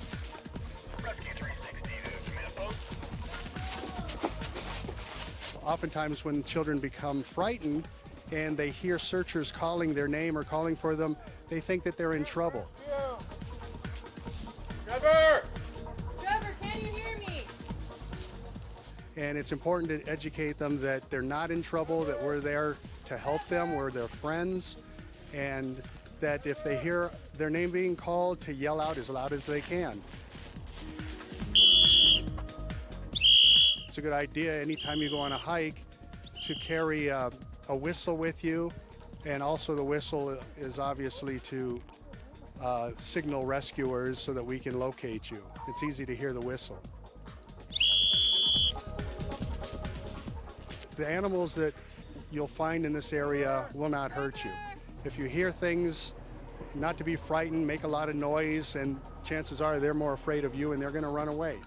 But what you might think is an animal may be one of us coming to find you.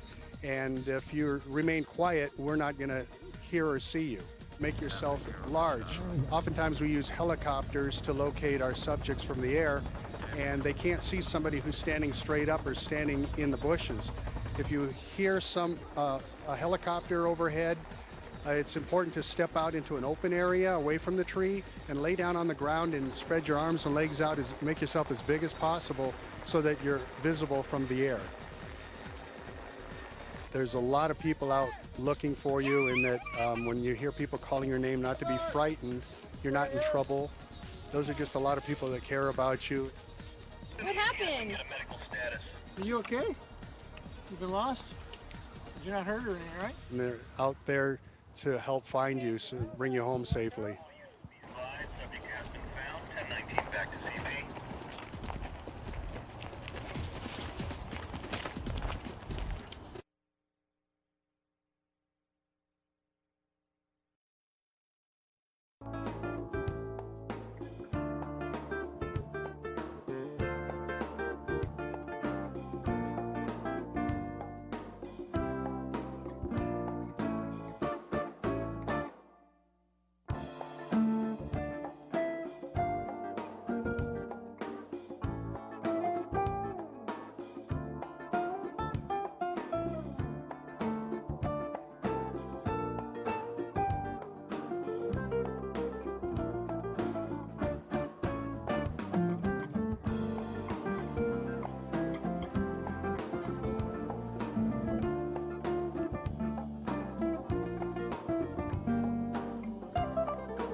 Is your business ready? I'm ready. I'm ready. I'm ready to assist my community in the face of a disaster. I'm aware of the local hazards that could affect my business, and I have an emergency business plan. We are a movement towards a culture of business preparedness. I have secured our office equipment and improved the security on all of our computers. My employees know what to do before, during, and after disaster. We are taking steps to be proactive, not reactive. My business is registered with the BC Alert Notifications, and I've reviewed my insurance policy with my agent. I'm ready because I went to readyventuracounty.org. Get a kit. Make a plan. Be informed today. Learn how at readyventuracounty.org.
Thousand Oaks Transit introduces the Metrolink Commuter Shuttle.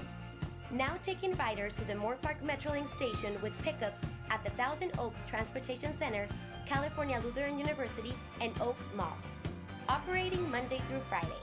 Regular fares are just $2.50 and $1.25 for seniors, disabled, or Medicare passengers, with free transfers to Thousand Oaks Transit buses. Best of all, Metrolink ticket holders ride for free. Take the train to work and school. With fares this low, every ride's a party.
Free mulch is available to the residents of Thousand Oaks.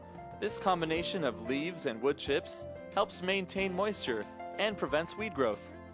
Bring a shovel and some sturdy plastic bags to the Goebel Senior Adult Center, located at 1385 East Jans Road. For more information, please dial 805-449-SAVE.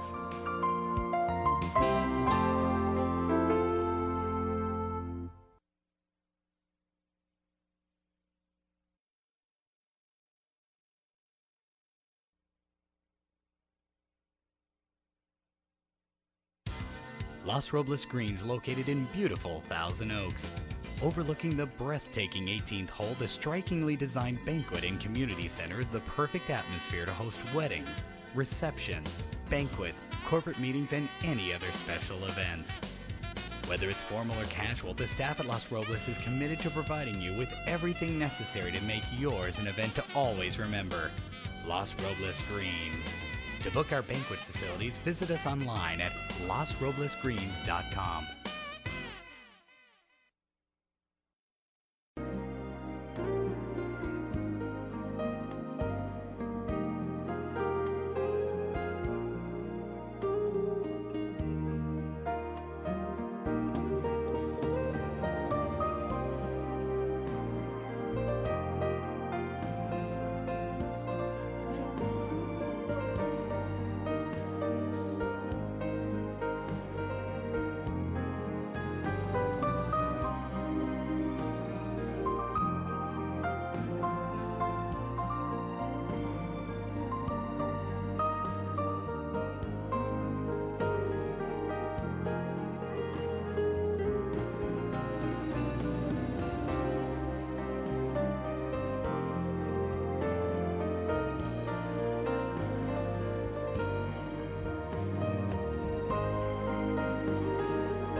Are you ready to adopt?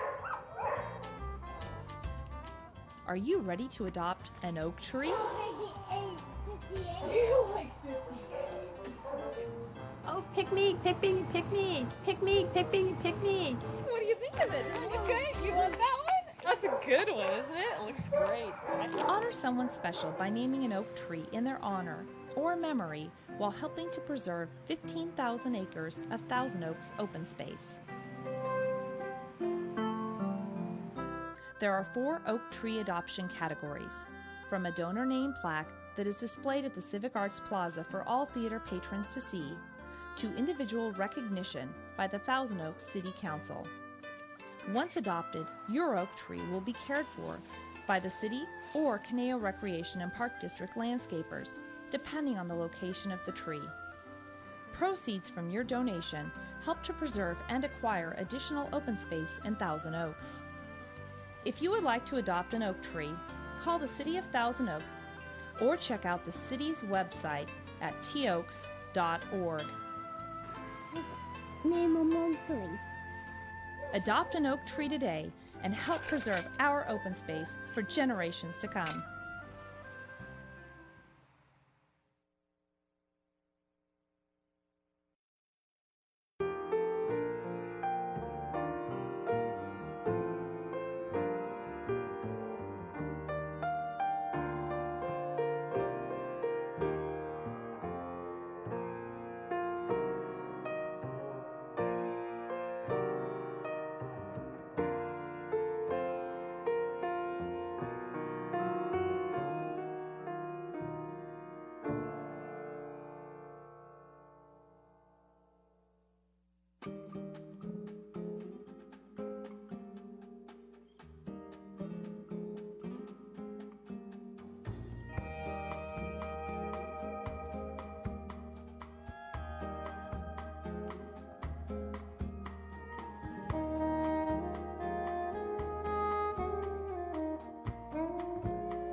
I love Southern California. There's something for When everyone. I catch that good wave, I feel like I can fly. Some people see I mountains. just feel at home here. I see a gold medal. Pedal faster. I can just breathe and relax. Mind, body, and spirit. Thousand Oaks is a great place to live. It's a great place to start a business. Best decision ever. Welcome to Thousand Oaks, a family-based community with a dynamic cosmopolitan lifestyle.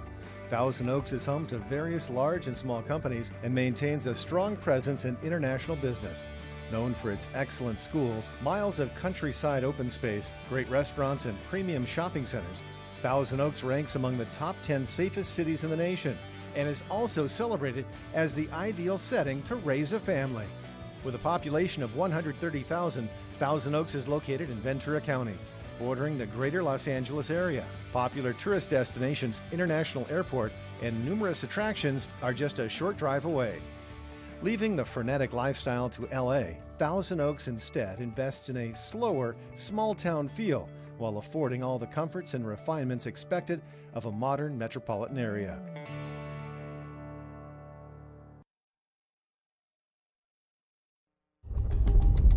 If you live in the high-risk wildfire areas of Southern California, known as the urban interface, you also live with the year-round possibility of a wildland brush fire. Southern California Fire Chiefs urge you to take personal responsibility and prepare now for this year's fire season. A new program can help. It's called Ready, Set, Go. To get ready, a free wildfire action plan will help teach you to better prepare your home to be more fire resistant. Are you set? When fire weather is predicted, monitor your local news for updates and prepare yourself and your family by having a disaster plan and checklist. When the fire comes, don't wait for your local police officers to give you an evacuation order. Leave early and let your local firefighters work to save your home. For your free copy of the Ready, Set, Go Wildfire Action Plan, visit your local fire department's website or your local fire station.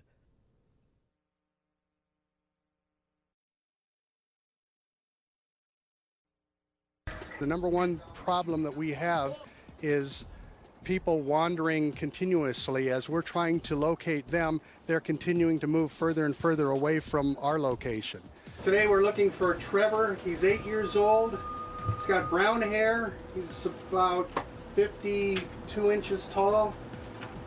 He's wearing a red t-shirt, short brown pants, tennis shoes. Medina and Holden, we're going to start on the east end and work in. And then Alarcon and Bachelor, you two are going to start at the Los Robles trailhead and you're going to work up so that we cover the perimeter. Okay, grab your gear and let's get going. So the idea is to teach them to stay put in one spot and to remain calm so that we can find them quicker. Trevor!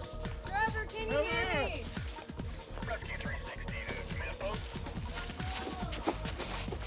Oftentimes when children become frightened and they hear searchers calling their name or calling for them, they think that they're in trouble. Trevor! Trevor, can you hear me? And it's important to educate them that they're not in trouble, that we're there to help them, we're their friends, and that if they hear their name being called, to yell out as loud as they can. It's a good idea anytime you go on a hike to carry a whistle with you, and also the whistle is obviously to signal rescuers so that we can locate you. It's easy to hear the whistle. The animals that you'll find in this area will not hurt you. If you hear things, not to be frightened, make a lot of noise, and chances are they're more afraid of you and they're going to run away. But what you might think is an animal may be one of us coming to find you, and if you remain quiet, we're not going to hear or see you. Make yourself large. Oftentimes we use helicopters to locate our subjects from the air, and they can't see somebody who's standing straight up or standing in the bushes. If you hear a helicopter overhead, it's important to step out into an open area away from the tree and lay down on the ground and spread your arms and legs out, make yourself as big as possible so that you're visible from the air. there's a lot of people out looking for you, and that when you hear people calling your name, not to be frightened. You're not in trouble.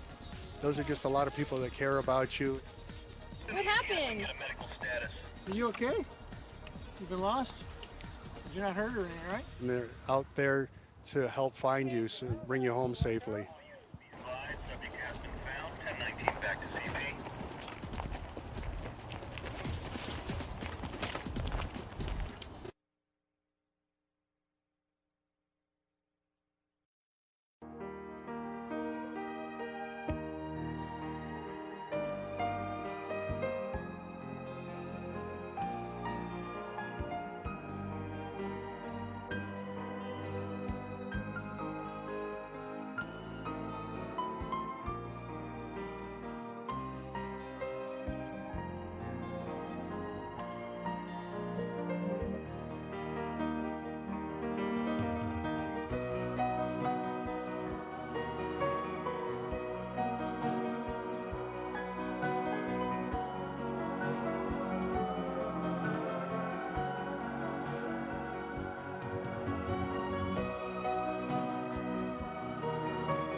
Is your business ready? I'm ready. I'm ready. I'm ready to assist my community in the face of a disaster. I'm aware of the local hazards that could affect my business, and I have an emergency business plan.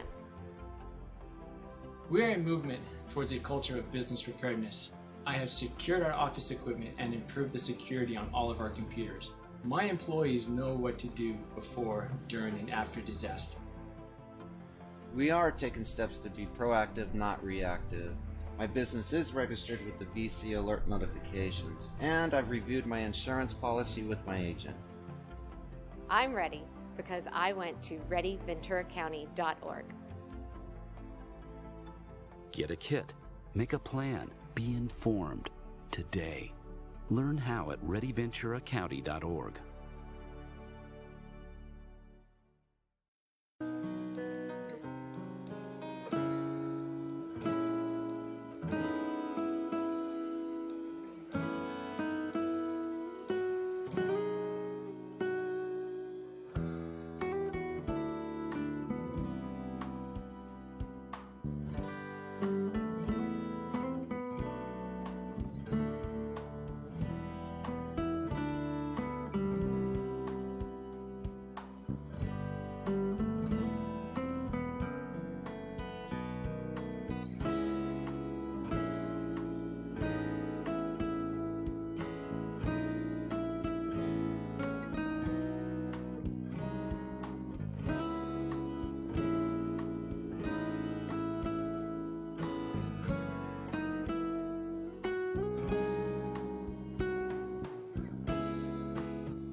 Thousand Oaks Transit introduces the Metrolink Commuter Shuttle.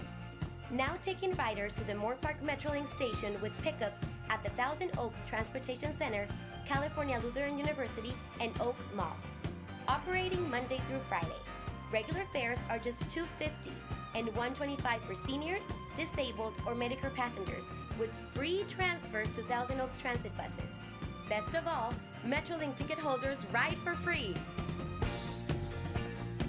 Take the train to work and school. With fares this low, every ride's a party.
Free mulch is available to the residents of Thousand Oaks.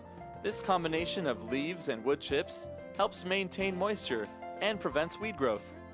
Bring a shovel and some sturdy plastic bags to the Goebel Senior Adult Center, located at 1385 East Jans Road. For more information, please dial 805-449-SAVE.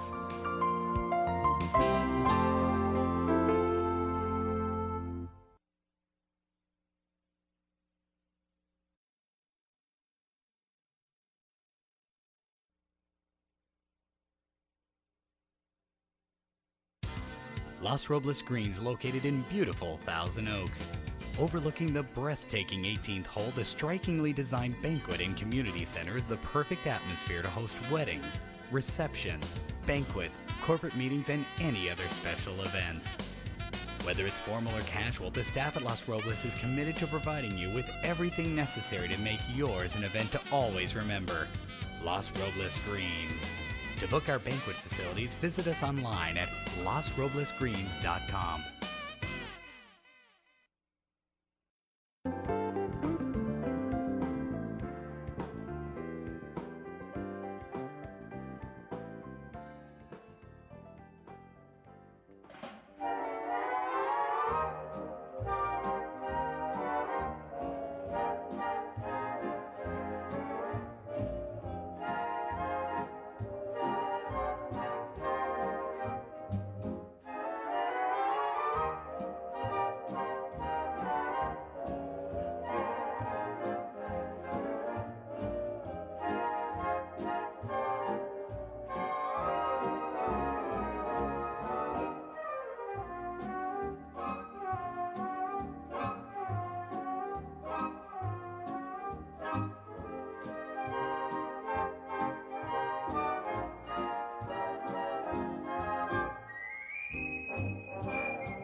Are you ready to adopt? Are you ready to adopt an oak tree? You like 58. Oh, pick me, pick me, pick me, pick me, pick me, pick me. What do you think of it? Does it look good? You want that one? That's a good one, isn't it? It looks great. Honor someone special by naming an oak tree in their honor or memory while helping to preserve 15,000 acres of Thousand Oaks open space. There are 4 oak tree adoption categories, from a donor name plaque that is displayed at the Civic Arts Plaza for all theater patrons to see, to individual recognition by the Thousand Oaks City Council. Once adopted, your oak tree will be cared for by the city or Caneo Recreation and Park District landscapers, depending on the location of the tree. Proceeds from your donation help to preserve and acquire additional open space in Thousand Oaks. If you would like to adopt an oak tree, call the City of Thousand Oaks or check out the city's website at toaks.org. Adopt an oak tree today and help preserve our open space for generations to come.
Hey, welcome to NASA Edge. An inside and outside look at all things NASA.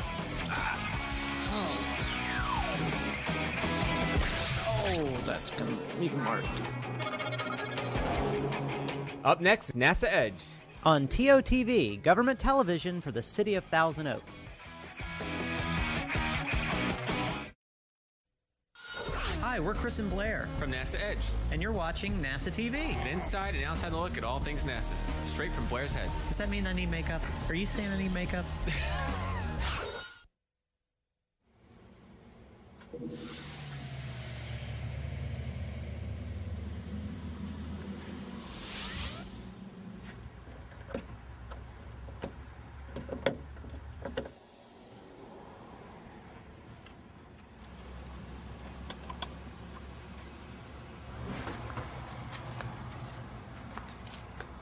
Hey, this is nice. It's perfect for what we're trying to do. In fact, I was lucky to get this model. This is their official NASA Space Shuttle Launch viewing model. Really?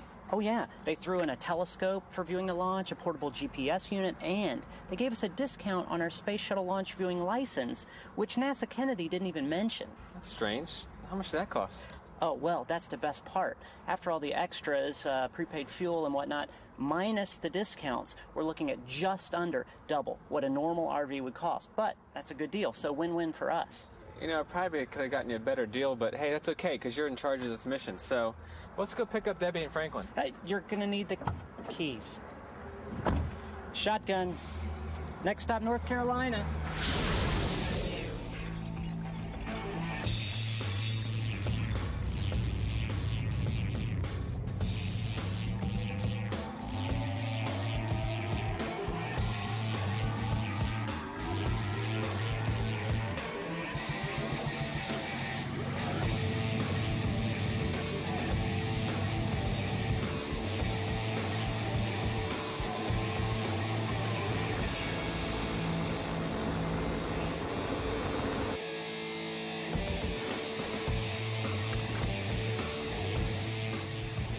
Hey, let's get something to eat.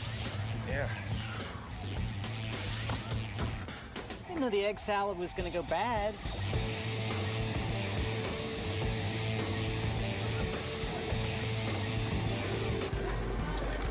You know, Rachel, do you think we'll actually ever go to Mars? Well, would you like to order something? Yeah. Oh, sure. Wrightsville Beach. Well, I have lived here for 3 years, and Wrightsville Beach is great because you have Wilmington Inland, and there's, of course, the beach, plenty of sailing and kayaking. And here you still have a lot of historic cottages that are just lovely, you know, built in the 1900s, have been through a million hurricanes, and they're still here. That's pretty neat. So what do you think about NASA and its future and going back to the moon, Mars, and beyond? It's inspiring, to say the least. Yeah, it just... This arena, this conglomerate, scientists and engineers coming together is very inspirational. I think the innovation that comes with it is obvious at times, given that you have really great minds working together. And So I just was curious about what your most memorable NASA moment was. Well, mine was extremely personal. In April of 1970, I was pregnant with my son, my second child. And my girlfriend and I watched the blast off for the moon, Apollo 12. And then we went to the laundromat, and I went into labor. And we got our laundry finished and went over to St. Joseph's Hospital in beautiful downtown Burbank. And she drove me over there, and we got to the emergency room, and the nurse said, "Oh my God, we've had so many women come in here that are giving birth today. I think it was the moon rocket." As a NASA person, I don't think we were responsible for But I tell you one thing that was really kind of tragic, though, is I saw the one that blew up. And that was, the Challenger. And that was my first year in Florida. And that was my first launch. Oh, wow. So I remember I sell advertising, and so I'm out and about all the time, and I remember I pulled over, jumped out to see my first launch, and then I saw it do this. And I remember I was around a bunch of people. I didn't think anything was wrong, because if you don't know what a launch looks like, you don't know what to see or what to look for. And when you saw that, it was so tragic. It was sickening. Well, I just finished my first year of general college, and I'm going to be studying to be a physician's assistant. Right. Okay, a PA. Yeah, right? exactly. Awesome. Well, you know, NASA's involved in all kinds of cool medical technology. I don't know if you knew this, but they developed heart pumps and technology for portable X-ray devices and programmable remappers, whatever that is, and eye surgery devices and some corneal refractive therapy. Really cool stuff. So you might want to take a look there, see what you think. Wow. Okay, well, thank you. You're pretty cool, Blair, no matter what the host says. Awesome, I think. Well, I recognize Blair, as I told him, from NASA TV, and I was watching on the website, as I'm sure most people do, and I came across your guys' show of the Winter Games. I had a friend that has an inn at Cocoa Beach, and she has this perfect view right from her balcony. So we would go there, and you know, anybody that stayed in her inn, and we could see just this gorgeous shot. And it's magnificent, you know. So where were you when Neil Armstrong first landed on the moon?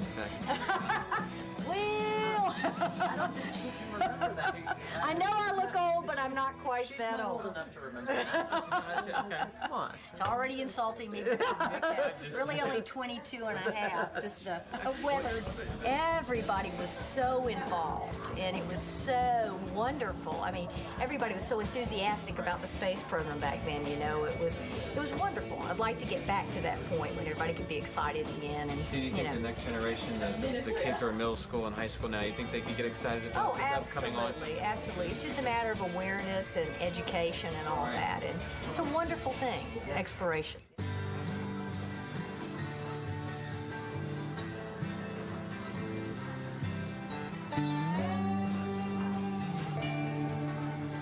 Hey, Rachel, can I leave yet? Can I leave yet? All right. Thank you.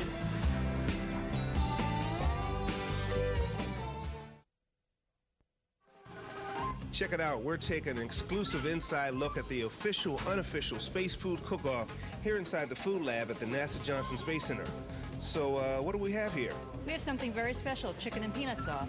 I think we need to add something green, like maybe spinach. Great, good luck. We're here with last year's runaway winners as they try to duplicate their world-renowned seafood gumbo, because everyone knows there's a science to cooking.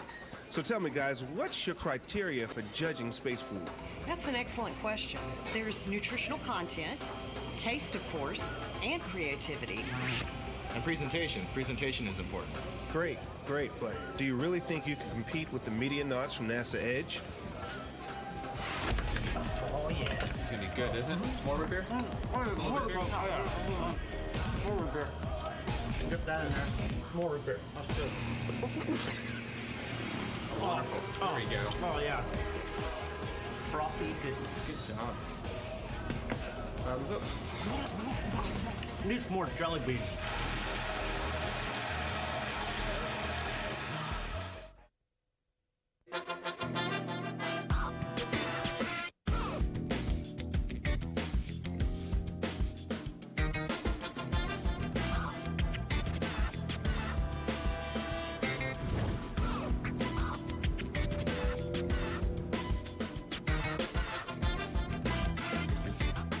Hey, wasn't it really cool visiting those folks down in Wrightsville Beach today?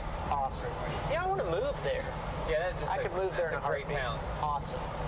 Really nice folks. Laid back. Nice beachy atmosphere. Smart. Yeah. Got some smart folks down there, which is really cool. Yeah, what about Rachel? I can't believe she thought you were a pretty cool guy. Yeah, bright girl. She's very intelligent. You can tell she's going places. But you don't want him too smart, you know, because I don't need the competition. Well, I'll tell you what, Sham, I think you got some competition there, buddy. You seem to know more about NASA than you do, so have you ever done acting before?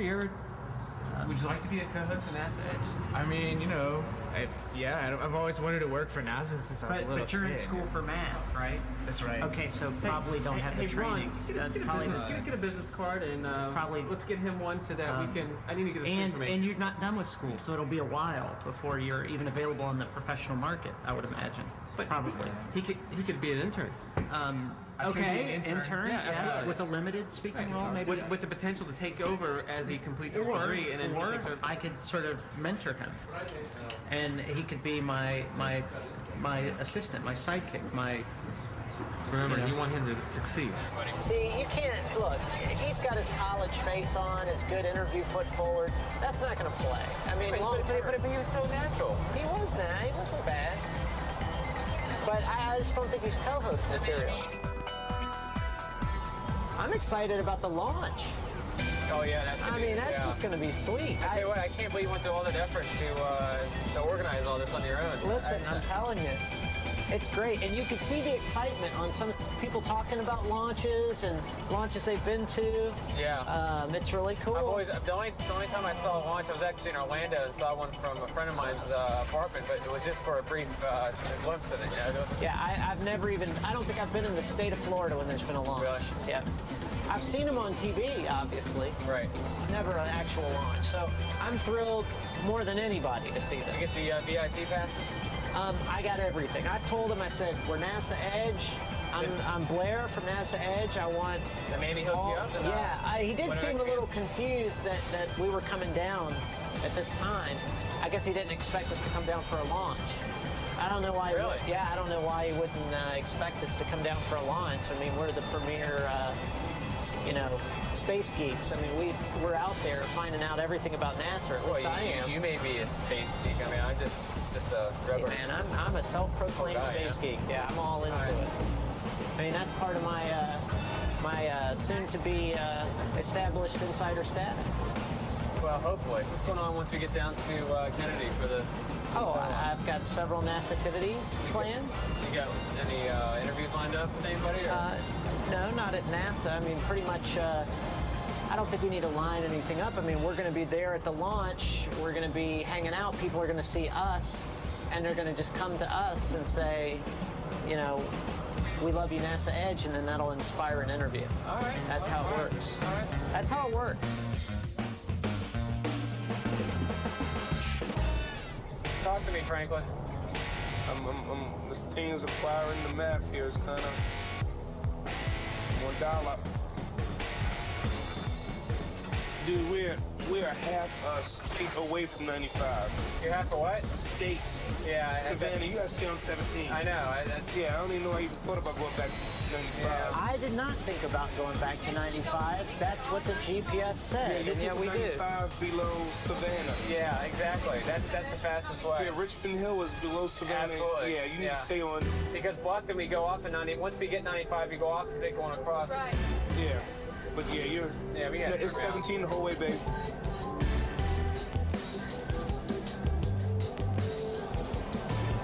Now, I wanted to tell you, here's what happened. Okay, what happened? We came upon an intersection, okay? And the GPS was saying, go to 95, right? Okay, that's what it's telling me. And then you were saying, no. It didn't, well, no, the GPS didn't say go to 95. It said go to that 50 or 31 route. Which was ultimately taking us out to 95. And you, on the other hand, wanted to go to 17, right? Which put me in an awkward position because now I'm the middleman. The GPS is telling me one thing, you want another. I don't know how to please, so we turn and you freak out, and then you're telling me we got to go the other way, and yeah, but the road that you led us on was some. I was trying to get you back. Dirt lane road. It was, yes, it was bad, but I was trying to get back. And so that's not my fault. Excuse me. Yeah. You might have $1 million.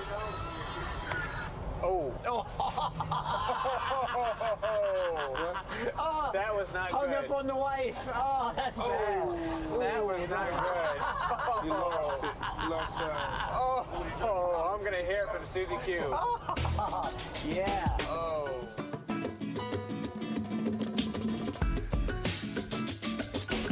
The NASA Edge recovers from the dance floor, and we're going to have a quick interview here with some very knowledgeable people about the space program. Now, the first question I have, and this is very important, I gotta know, how does someone that can dance like you can know all that you do know about the shuttle? Well, the information motivation comes from my feet. When I'm dancing, it reaches my brain, and it energizes my brain. Gives me all this smarts. Because I got nothing out there on the dance floor except how do I get to first care? You know a lot about the shuttle. Do you know how we currently travel into space? Shuttle. Right, okay. Space shuttle. Now, I have a quick question about that. Or it's called the orbiter. Oh, okay, all right. Yes, it's true. You do know a lot about the shuttle. Okay, so one thing I want to know is when we first started this show, I had to go through a quarantine process, just like the astronauts. So what I wanted to know is why do the astronauts have to go through this quarantine process? Well, they're all going to be up in space together for a long time. If they have any contact with you and you've got cold, the flu. Very good. Well, now I've got to ratchet up the questions a little bit, make sure they're a little dicier. Now, you remember that mission STS-75? What were we doing on STS-75? STS-75. That's when they took a satellite, and they took it into orbit, and they launched it, deployed it in orbit on a tether. And that tether actually went about 13 miles into space before it overdid its current. It did twice as much current than they expected, so they lost the satellite. But they did get a lot of good science. Really? That's right. I'm wondering how you knew that. Well, let's try STS-82. How about that mission? 82. You remember STS-82? Yeah, that was the second mission to repair the space hub, the Hubble. The Hubble. You know, that big thing in the sky. All right, well, but during that, you might want to know that during that mission, they found that there was a problem with one of the protective coatings, and they had to manufacture, with what they had on board, a patch for the Hubble, because that wasn't something they had expected. Kind of like Apollo 13 and then fixing the little... Exactly. Wow. They manufactured patches from what they had on board. Okay, well, while we're at it, STS-105, maybe? 105. Yes. 105 was... that was a mission to the space... ISS, right, the International Space Station. Wow. And they brought up a crew to replace the three that another mission had brought up before. They brought back down. There was mission 101. Right. Brought up, 3 astronauts. They left there. And then when 105 came up, they brought them back. Okay, well, clearly you are a shuttle expert. I was hoping to stump you with those questions. Well, what about the future of space, or after the shuttle? What about the new space exploration vehicle? Any idea what that is? You're talking about the CV. Yeah, okay. The Crew Exploration Vehicle, right? Well, it's called the Orion. And what's interesting is it's going to be launched on a rocket.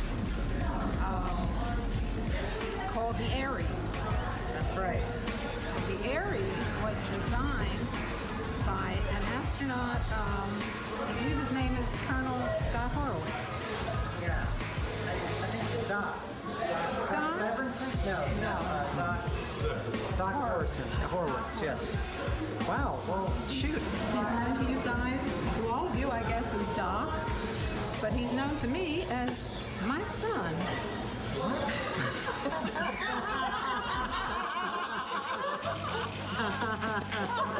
You are wrong.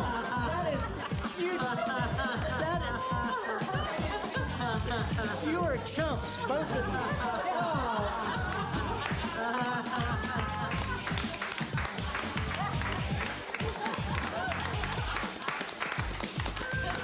Okay, then I got one final question.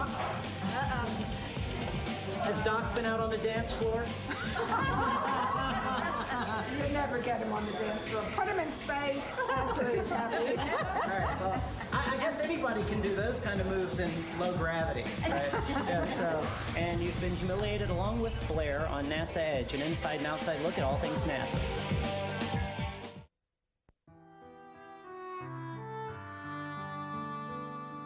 I can't believe they're retiring the space shuttle. I remember that first flight like it was yesterday. Should we tell them they're not retiring the shuttle to 2010? Over 80 meters in height. 58.12. Over 150 successful missions. Actually, 117 and counting. You know, I remember when the Enterprise first launched and landed. I always wondered why they didn't name the first shuttle after the Millennium Falcon. After all, the Falcon made the Kessel Run in 12 parsecs. Hey, Franklin, what's going on? Still, I'm a big fan of Star Trek. You know, actually, the Enterprise was the test version of the shuttle. Named my first puppy Enterprise. Tenacious little fella. Awesome. Wow. If I knew we were going on another mission, I would have brought my satellite radio. Are those the keys? Looks like we got time for one more mission.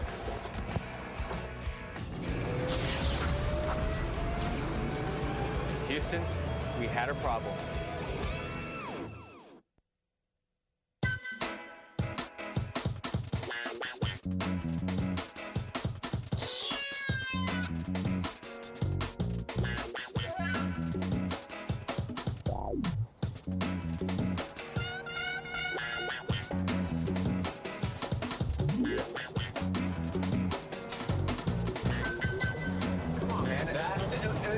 Is this a joke? I'm not talking to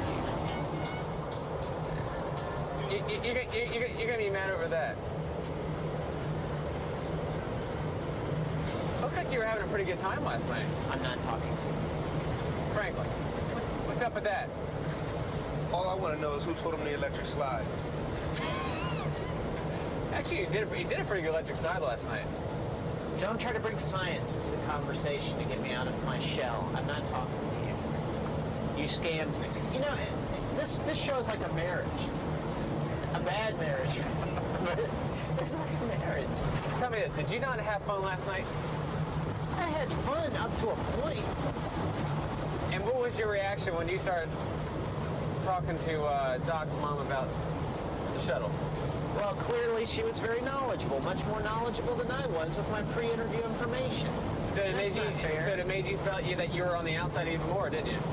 Yeah, which is kind of against the whole point of what I'm trying to do, that's what I don't get. Well, which means that, you know, you're still trying to pass NASA 101, right? So maybe you just maybe you just need to study a little bit more. Yeah, Brett emailed me last night. He got his degree. Oh, did he? He finally found a cash, huh?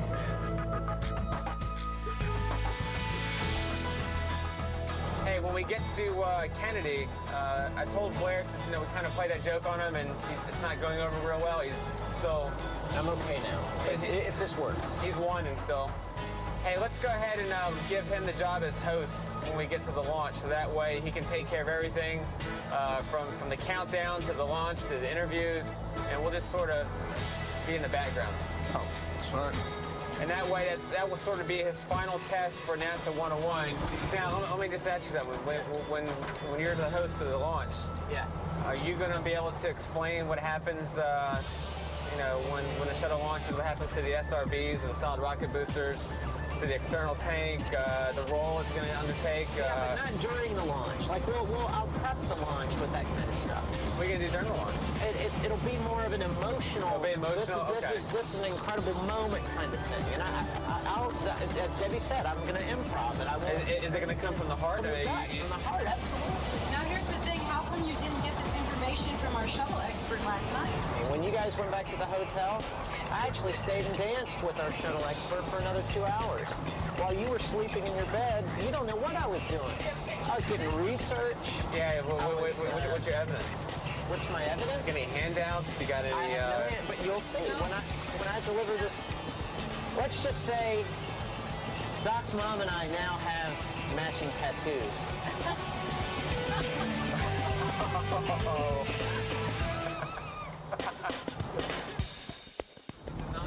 We need an intern. Yeah, we do need an NASA Edge intern. We need a NASA Edge intern. Maybe we need to hold an audition.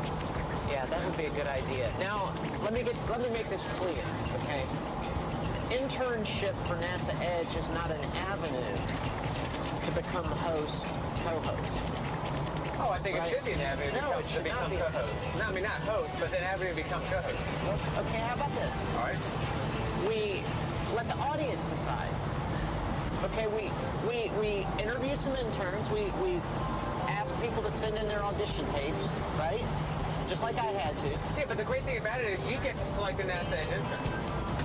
Okay, I get to select. You get to select the NASA Edge intern. Okay. I need your help to learn more about NASA. Please send your NASA Edge internship audition clips to NASA Edge. But I think we shouldn't worry about this internship until after we come back from the launch, because your focus right now is preparing for being the host for the launch. Okay, but that's not a diversion tactic, right? We're going to do this internship. Yeah, we'll do the internship. But I want you to stay focused on the moment. Okay. I have a lot of questions about the moon. Okay. Okay. This whole moon base thing, moon base Alpha Edge, with my personal. Lunar Outpost. Lunar Edge Outpost. We got to have Edge in the title. If we don't start pushing this now, they're never going to accept it. Now, you really think headquarters is going to agree to go with your name? They'll never go with that. But it doesn't matter. We vote for it. We push it. We promote it. And you never know. I mean, can you technically have nightlife on the moon? Or daylight? I mean, how does that work? I mean, is there night on the moon? Well, depends where you're at. But won't the lunar moon-based Alpha Edge 1? Well, I believe generally you usually have 14 days of light and 14 days of darkness. Right, that's why when we go to the moon and we have our first permanent outpost, we want to be in a location that we're sort of near sunlight or near permanent sunlight. And the Shackleton Rim crater provides. Flip the coin on this. Well, then, I mean, on the moon, when it's night, it's really night. It's dark. Plus it's cold too. And it's cold. Yeah. So you really technically want to have your nightlife in the daytime, right? You could do that if you want, or unless you're indoors. So make sure you're focused. Get your clipboard out or whatever you got for your laptop. Be prepared for that launch this week, and it'll be great. We'll be I'm good to already go. working on my speech. Okay. We're here at the launch pad, one of the most important missions for the space shuttle. Launching here. Hey Franklin, are you gonna give him the inside information on the news? Absolutely. I'll slide you a couple of briefs. Okay. Oh. Please don't. Paper briefs, right? Yeah. That's pretty bad when you can slide briefs. I think we need to do some longer.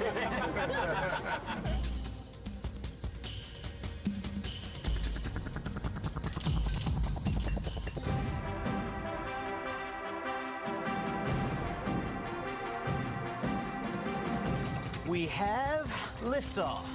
Yes, we're cool. here. All right. Yeah, NASA Kennedy. There it is. Oh. All good for launch. This is perfect. Wait, what's going on? There's nobody here. The parking lot's empty. That's the launch site right there. Where? Yeah. There's no shuttle on the pad. No, there's a shuttle. There's not a shuttle launch, is there? No, the clock. Look at the clock. Yeah, but they test the clock every now and then. But no, that's it. Because this whole field is empty. We're just early. You know what? Can you verify that there's no launch? It's got to be out there. I mean, you just can't see it with the naked eye. It's can't. Yeah, no launch today. Well. Okay, thank you. It's probably tomorrow. Hey, no launch today. Maybe tomorrow. Not next week, not the week after. What did you do to verify this? Yeah, what'd you do? I made some calls. I talked to some. Who'd you call? Who'd you talk to?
Hey, welcome to NASA Edge. An inside and outside look at all things NASA.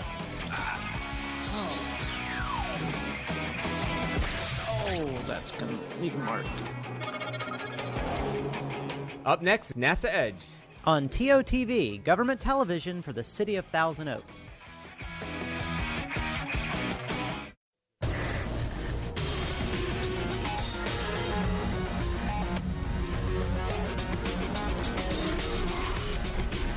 Coming up on the Best of Any Live. Sun Earth Day 2010, Magnetic Storm. Let's listen to Troy Klein talk about Sun Earth Day. So, Troy, let's take us through the whole process. Sun Earth Day has been around a long time. It has. So when did it first start? We actually started Sun Earth Day 10 years ago, and we had scientists that came to us from several heliophysics missions, and they said we'd like to have one day a year that we can really celebrate space weather and the sun. You're pretty excited about the sun, aren't you there, Troy? I really am. I had no idea when I first started 10 years ago that there would be this much fun, and we've had a blast. And what is that website to access Sun Earth Day and all the education activities? It's easy, sunearthday.nasa.gov. That's pretty easy to remember. In fact, we'll put it on our screen throughout the show so that you can write it down and actually go to the website now while we're watching the show. Absolutely. And you talked about we're going to have experts on the show. That's right. Did you include Blair as an expert? Or? Yeah, we have our magnetosference expert and our solar Blair expert, I might add. I have solar hair color. Oh, there we go. That's why we chose you, right? Keeping it real. I have to say, we did one of your NASA Edge shows together, about a year ago, and you did one of our Space Weather Action Center reports. Welcome to the Space Weather Action Center with Blair Heat Miser Allen, the creator of magnetosference. Even as a child, the NASA Edge co-host recognized his unique relationship with the sun. Die, cruel star! Years later, Blair restored his relationship with the yellow dwarf star and began to use its power for good. Just to report to the crowd, today, as I understand it, according to all my research, we are broadcasting magnetosference free. So the forecast today, very minimal magnetosference. If you're having a problem seeing this podcast, it's not due to the sun. And if you do see any static, actually you can go to the Sun Earth Day website and click on the Space Weather Media Viewer, because there you can actually watch near real-time images of the sun at any time of the day or night, 24 hours a day. But what do you get the star that has everything already? Where do you get the star? Like it's just like if we're celebrating the Sun Earth Day, it's like a birthday, and the sun's hard to shop for. Oh, you're absolutely right. We like to give it satellites and beautiful images in HD quality. The sun really likes that.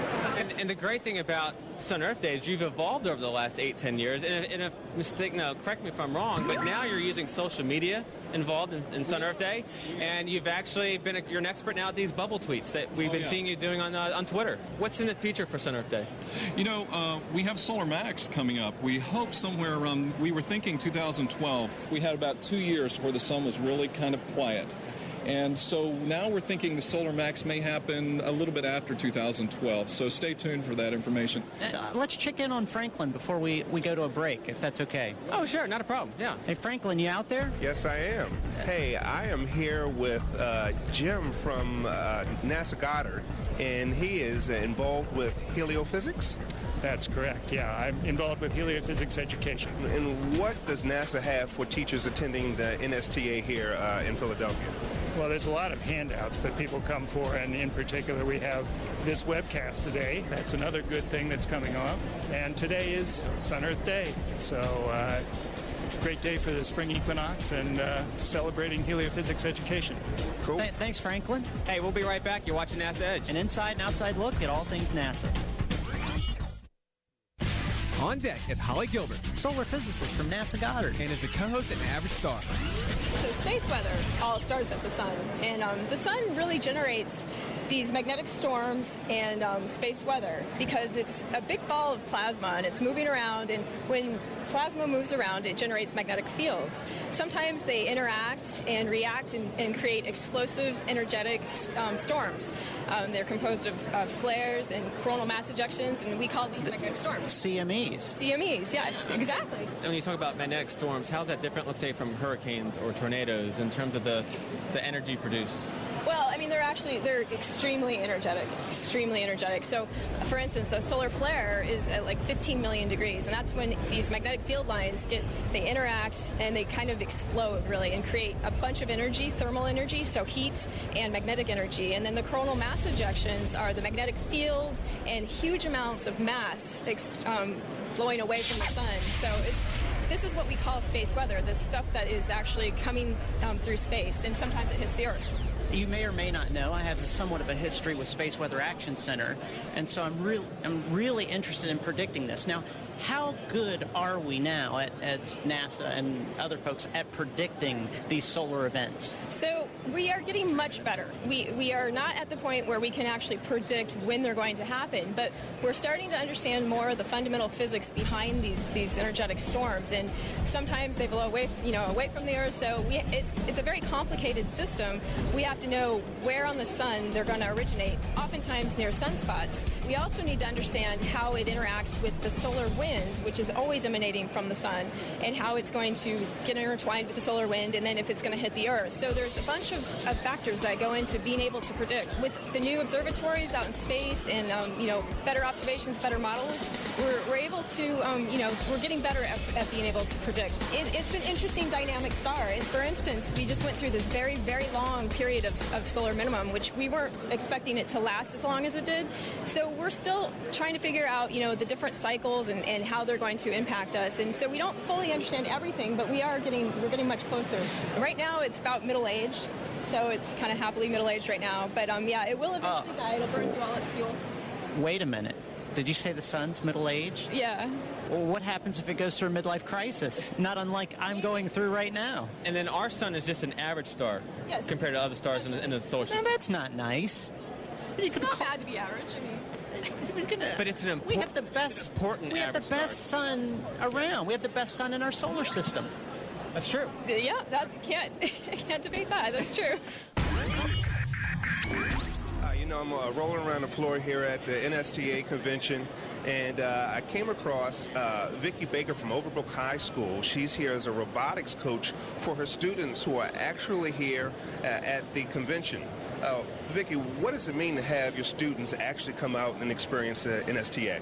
It's really important. It's exciting for my students who participate in Best Robotics to see all kinds of science equipment, to talk to people, and in fact, they're here. They're able to talk with people about what they've done, so it broadens what they know, and it helps them to see the possibilities of all the things they're doing at school. And just for the record, I'm not going through any kind of midlife crisis in any way, shape, or form. Well, up next is Elaine Lewis, Education Specialist at NASA Goddard. And she's not going through any kind of midlife crisis either. In fact, I think she's just going to focus on some magnetic activities. Met a couple teachers yesterday, just grabbed them in off the floor to work with us on an activity, and discovered one of them's been doing Space Weather Action Center for 2 years. I had no idea. No doubt they were inspired by my Space Weather Action Centers of a few years ago. I'm sure they were. Die, cruel star! That's because magnetosference, my key word, is really gaining popularity and momentum among the scientific and educational communities. Oh, okay. I'll tell the scientists that. Hey, to actually back him up, because I rarely back him up, but I am in this particular instance. When he coined the term magnetosference, he actually had a professor from the University of Washington use it in her classroom, in her physics classes. Well, that's cool. Yeah, we did not check her credentials, though. but I'm fairly confident that's a good institution, and it's getting some good use out there. There's been a lot of education activities in the past. Oh, yeah. And, of course, you can go to the Sun Earth Day website to download all the different activities that you developed over the past 10 plus years. They just go to the educator section. There's all kinds of activities, and we have them connected to standards, and they're set up in different grade levels as well. And in fact, today we have a treat. We went through a pretty cool activity using a magnet probe and a Cal magnet. But the great thing about these education activities for all the students out there and the teachers watching, the great thing about these Sun Earth Day activities is that they're easy to produce in the classroom. It doesn't cost a lot of money. A lot of it you can download from the website, or if the materials you need to get, they're pretty cheap. And Elaine, as we're looking at the B-roll, just take us through the activity and what's going on. I'm working with 2 teachers from New Jersey, and you can see I've taped the cow magnet in the middle of a piece of paper, and I am tracing the lines. I'm using the North Pole as the red, and I'm pointing in the direction of the north. Oh, and gotcha. We're forming our own little magnetosphere. And now you can see the teachers took over. They were going to fill that entire sheet of paper with field lines. You can already see the early signs of the magnetosphere That's showing right, up it's there. right behind us. Yeah. It's You can just see like it. our posters here. But Yeah, and they okay. even started to take it off the paper. You'll just see on this next one, she kind of drops off the paper. Oh, but see, that illustrates a good point because it continues. If you're out of paper, it's still happening. out at Yeah, that it's still distance. happening. I told them just to put dots there because their little magnet is pointing straight up and down. That. Magnetosphere. Magnetosphere. Oh, man. That's okay. No, that's perfect. No, that's it. But in just a short amount of time, those 2 teachers learned how to do this activity in less than 5 minutes. Yeah. Oh, yeah. It's very quick. But it's also true that even when there's interference, you got to see and demonstrate how you have, if there's metal under the table, if the legs are there, you have to account for that. Of course, there could be other things at work causing problems for your little demonstration. What that could be. Well, I happened to find that cow magnet, and I wanted to produce a little magnetosphere, so there you go. Yeah, but they caught you, didn't they? Yeah, in fact, I was sent to the principal's office for the rest of the afternoon, so that was probably good for any other demonstrations that we had. Yeah. Now, Elaine, when a teacher wants to get some activities from your Sun Earth Day program, they're going to go to your website. Our website has so many resources for teachers. They can see images, tech through time that follows technology through history.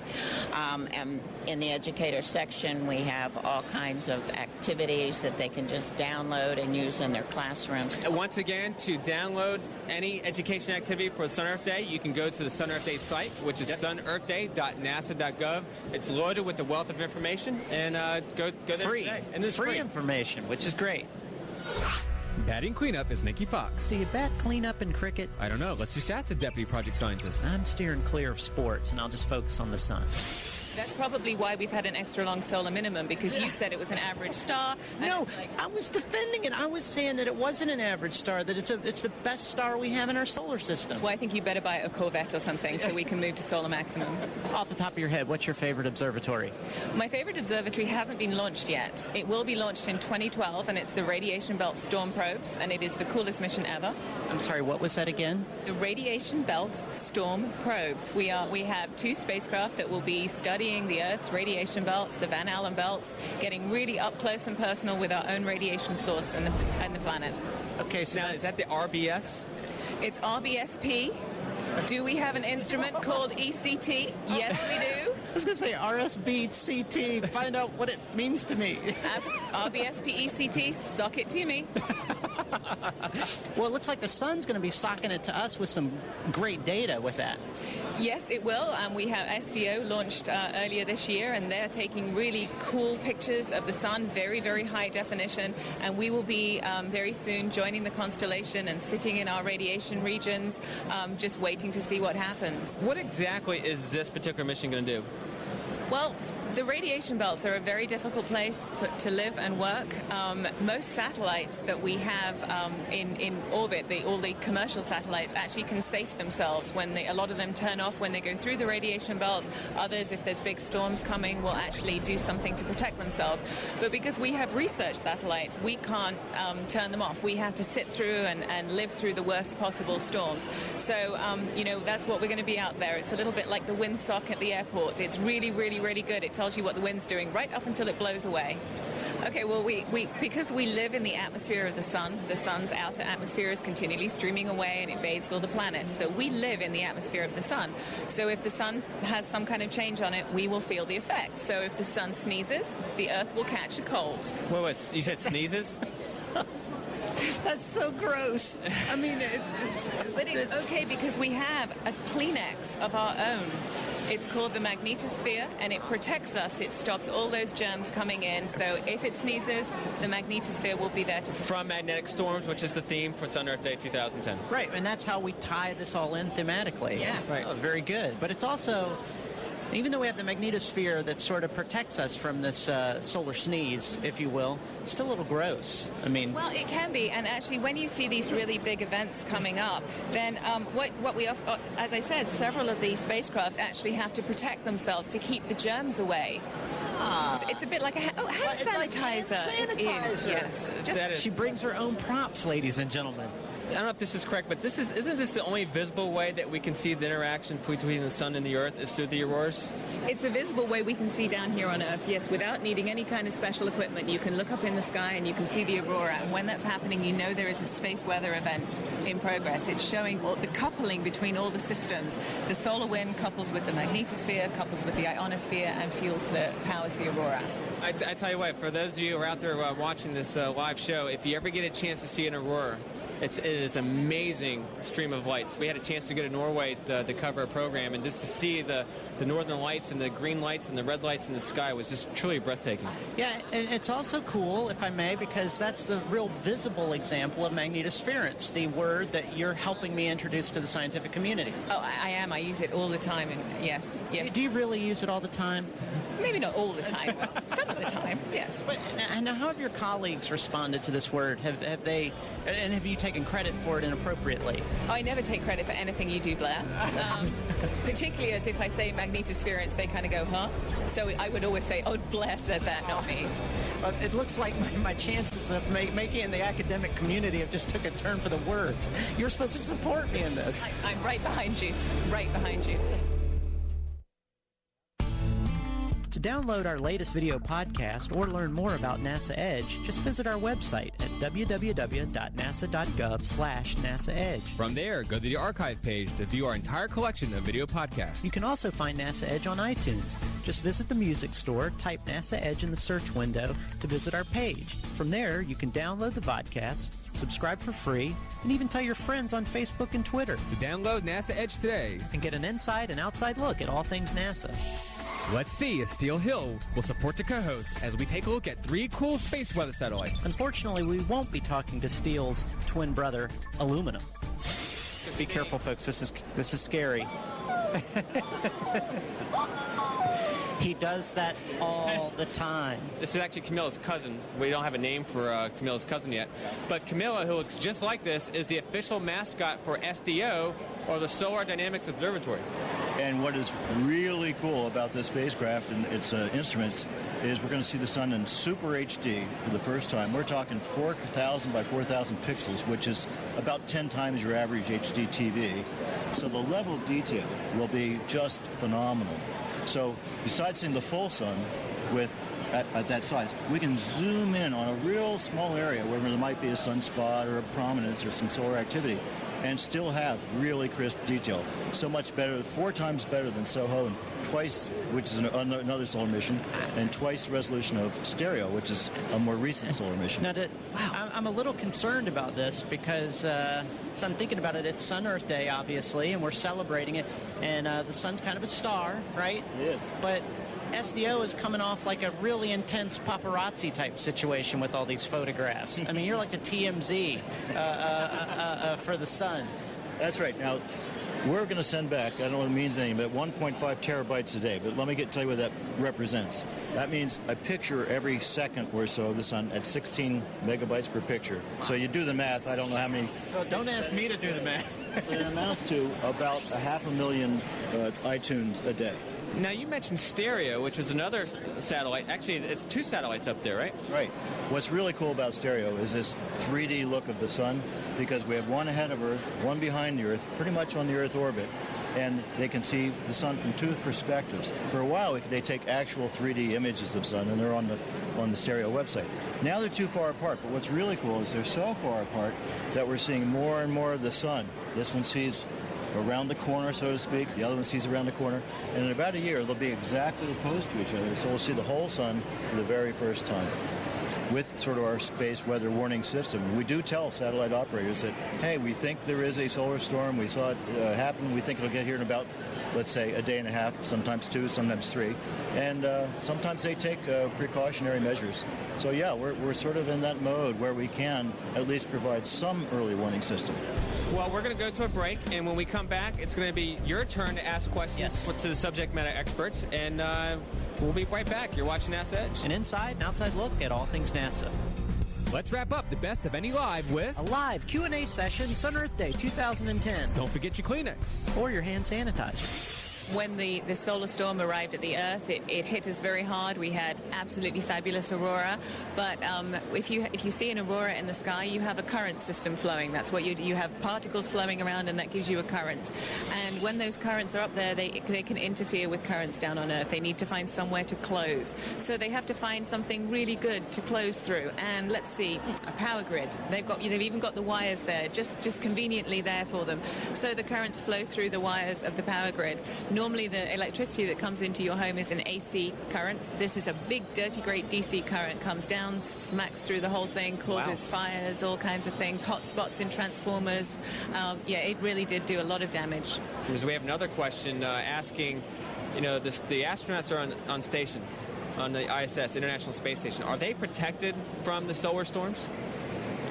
Yes, they have. Obviously, if you know a solar storm is coming, you don't want to have an astronaut outside the space station, so they go inside, and there are areas that are particularly well shielded, extra hand sanitizer to keep the radiation away from Extra bottle. That it's very, very thick shielding, and they go inside, and they avoid going outside until the radiation's gone down. Yeah. And it brings we make sure that we tell them when we think that's coming. But still, it brings up a good point. As we venture beyond low Earth orbit, let's say 10, 20, 30 years down the road, let's say we go to Mars one day. Yeah. I mean, solar storms are going to be a huge part of we have to protect those astronauts so that they venture off to Mars. Very much so. It's a concern of NASA. That's just one reason why we have a lot of solar study missions. And very smart people are working on shielding for astronauts for that kind of a trip. We'll have a solution in time. Hey, we have a question from Franklin from the internet. Franklin? Question came in is, how powerful is the typical solar flare? Is there a typical solar flare? Oh, good. If you wanted to know the amount of radiation coming from a solar flare, then if it took about 2.5-3 minutes to boil a cup of water in your microwave, if you had a solar flare, you'd boil the Great Lakes in seconds. Can you repeat that one more time? I certainly can. If it takes 2.5 to 3 minutes to boil a cup of water in your microwave, you would boil away the Great Lakes in just a few seconds. Wow.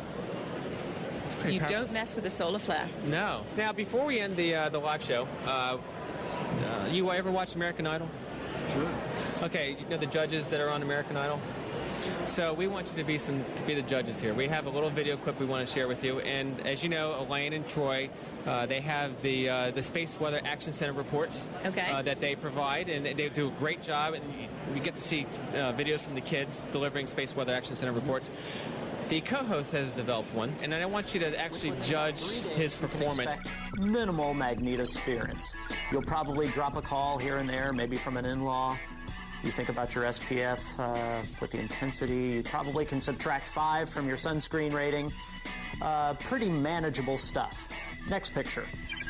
Oh, now we're getting somewhere. What up, B-Dog? You did your thing. And in the words of Paula, good for you. There you go. Steele, what do you think? I got to give him his props. He really did a lot of original things there. Anybody that can think of magnetosference deserves another chance to come back. So this is kind of clarified on the content. Is there such a thing as a Class 5 CME? It depends what scale you're on, but I think there could be, yes. I think that looked good for a Class 5 CME, yes. We'll buy that. Yeah, I did want to say he did blatantly use magnetosference without the use of a Kleenex, and that was a little worrying. A little worried, okay. Well, we want to thank you, Nikki, Steele, Holly, Troy, and Elaine. And for all of you out there watching today, thank you for coming on. This is Sun Earth Day 2010. Hey, watch NASA Edge, an inside and outside look at all things NASA.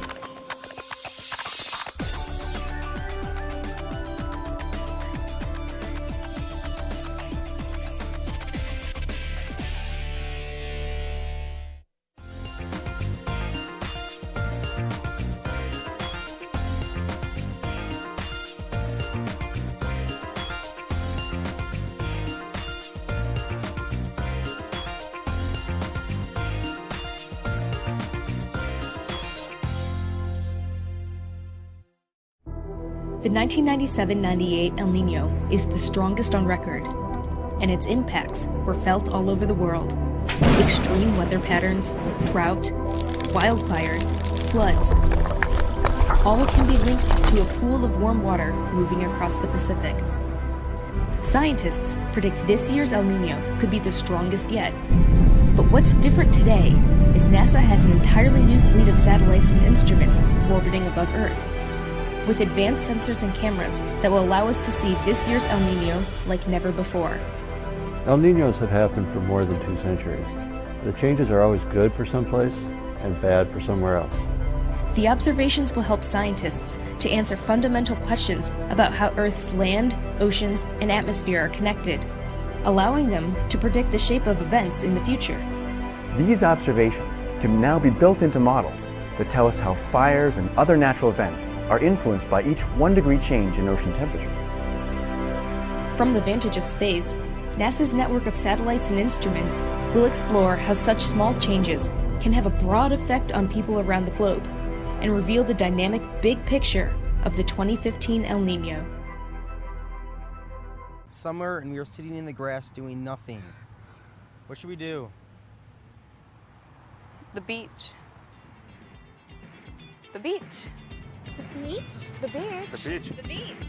Let's go to the beach.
Would you let your teenage son or daughter gamble with $1,000?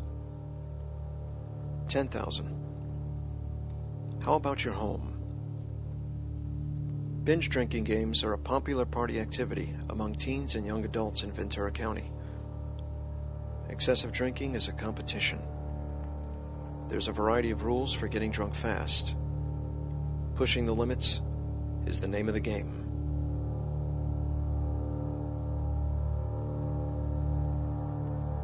Who sets the rules your kid plays by? What are the true stakes?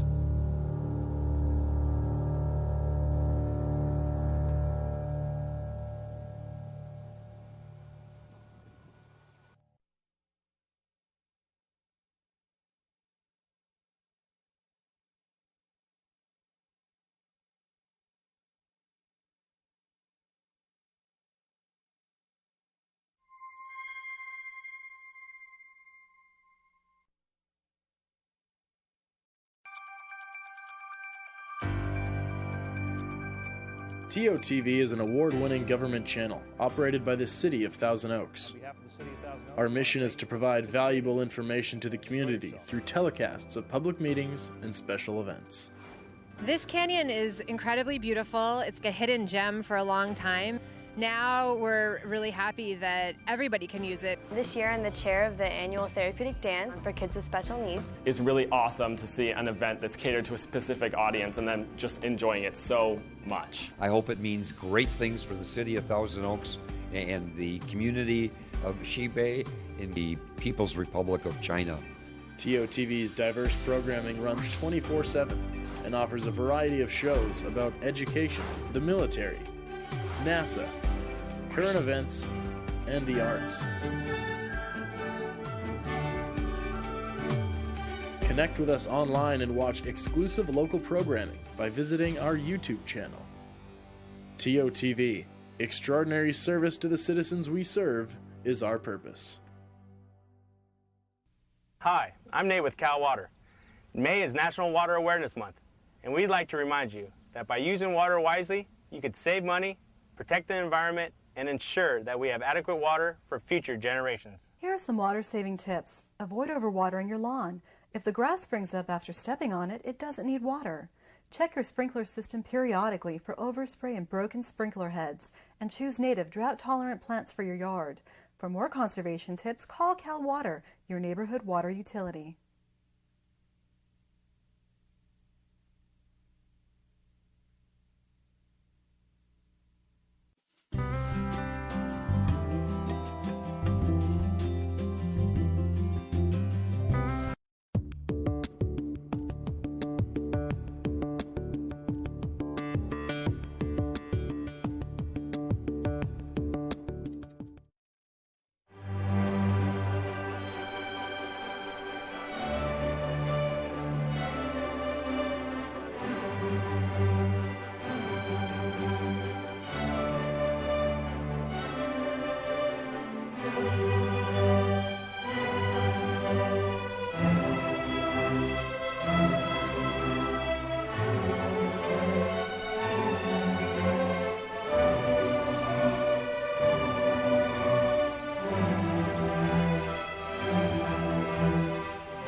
by Prokofiev.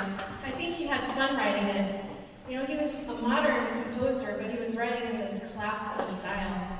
It reminds me maybe of somebody restoring an old car. You know, they keep things original, but then they put their own little thing in it, like cup holders and subwoofers and a Model T. So I like that. I think he enjoyed writing that. This next piece, Happy, everyone asks me, what in the world does that have to do with classical music? So I'm going to tell you real quick. I was trying to explain to the students that when you play Mozart and Haydn, they didn't have to write every dot and dash on the music, that the musicians of the day would have understood that instinctively. So I was asking them, okay, what's a song you know? And they all, I mean like 99% said Happy. So I said, okay, if I gave you Happy, the composer would not have to put every little mark. You would just know how it felt, just because you're used to hearing this music. So I went and did a little research, and I found out that Happy is indeed a very happy and fun song. And I also found out that somebody was arranging it for youth, not for youth, for a string orchestra. So we were able to perform it. And I'm thinking that we could be one of the first string orchestras actually to perform this. We haven't even had this, probably just about a month, so it's brand new. So they had a lot of fun playing this. So we'll finish with that, and then Ode to Joy, which from Beethoven's incredible final Ninth Symphony, you'll all recognize it. So I think it's a great way to end our concert with happy and joyful, because that's just the kind of year we've had, happy and joyful, and that's our wish here at CPO for all of our students. So have fun if you want to sing, if you want to clap, if you want to dance, just go right ahead, because I'm telling you, this one's really happy and fun.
Welcome to the concert. I'm glad you're all here. It's kind of warm up here. It's nice to see everybody here. Next number we're going to do, our assistant conductor Michael Armstrong will conduct for us, and it's the March Militaire. And what we've done is we've added some of the new strings from the last orchestra to play this number with us, kind of getting them warmed up and moving to the next level. We hope. So that's what we're looking for. So Michael, if you come on out, Michael Armstrong, our assistant conductor.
special for you that's very, very different. It's the brainchild of our percussion coach, Bonnie Voss. She had brought this to me and said, hey, we need more for the percussion, and I got an idea. I said, oh, okay, let's do that. So we're going to do this Dr. Seuss thing called Gerald McBoing, and it's from the 50s, so I'm sure there's some, I couldn't possibly remember that, but some of you might. And we have, it's going to feature our percussion section, and a small wind section, and a cello and viola. But we've got a really special person that's going to come in today and narrate for us. And if you look at the back of your program, you can look at that later, you notice that on November the 2nd, we're going to do a concert here with a 100-piece symphony orchestra with the Four Preps and the New Chordettes. And you're going to hear some old tunes that it will rock you out. I've seen them perform. They're amazing. So our narrator today is one of the Four Preps. And if you look, you can see his biography. He goes way back. He's a pop icon. Okay? He's still kicking.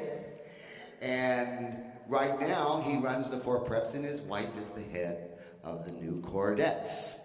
So we're getting really excited. We're getting really revved up for this November benefit concert. It will benefit the youth orchestra. We're hoping to sell it out, make a lot of money, and help these kids.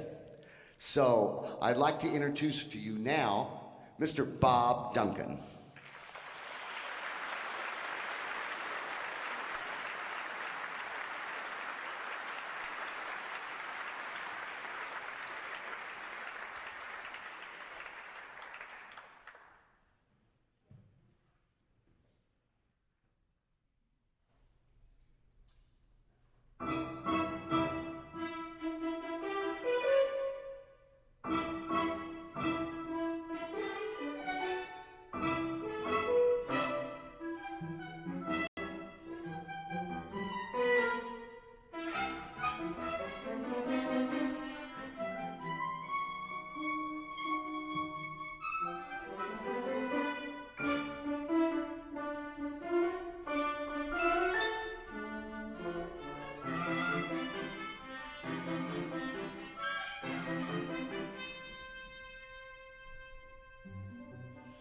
This is the story of Gerald McCloy and the strange thing that happened to that young boy.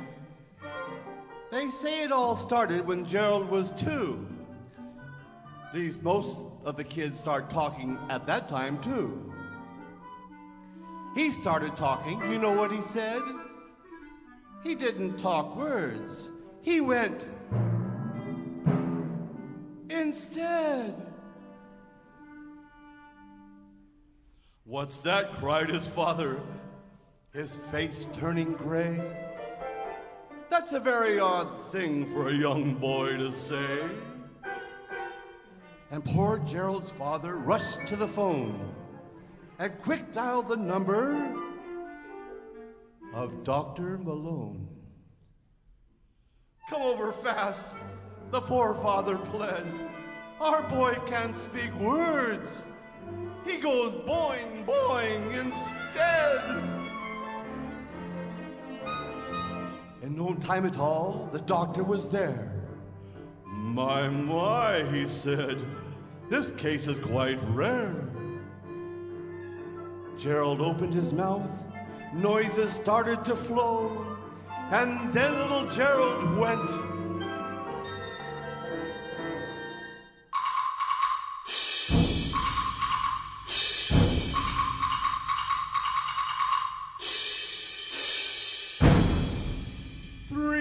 Times in a row.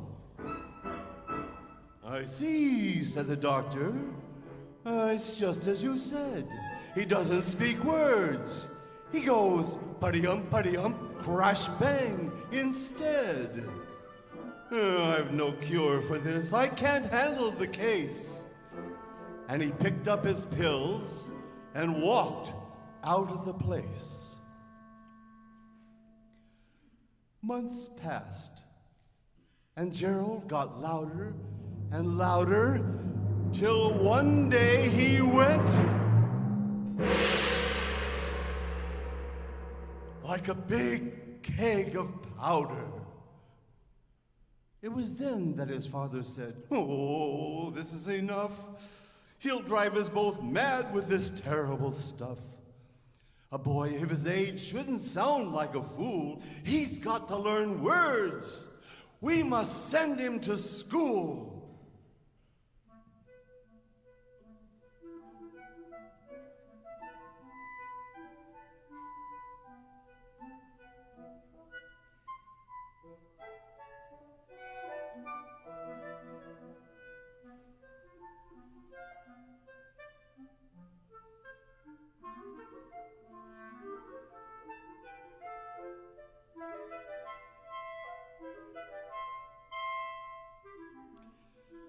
Gerald was scrubbed, and his hair was brushed neat. Then he was sent to the school on Mulberry Street. But a half an hour later, oh, alas and alack, with a note from his teacher, little Gerald came back. From Public School 7 to Mrs. McCloy. Your little son Gerald's a most helpless boy. We cannot accept him, for we have a rule that a pupil must not go in our school. Your boy will go all his life, I'm afraid. Sincerely yours, Fanny Schultz, teacher, 1st grade.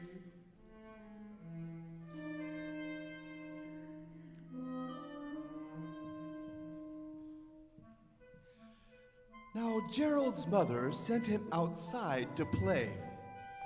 That way, at least, he'd be out of her way. But poor little Gerald, when he went outside, found if a fellow goes, no one wants him around. When a fellow goes, he can't have any pals, and his frightened the gals. Yeah, they all shouted. Your name's not McCloy. You're Gerald McBoing Boing, the noise-making boy.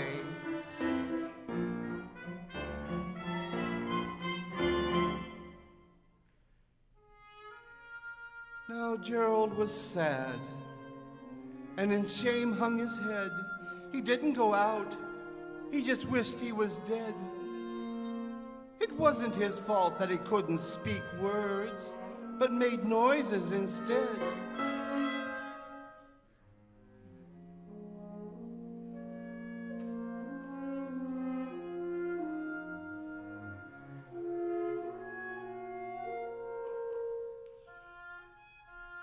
One late night, he went out in the snow, though Gerald knew he had no place to go.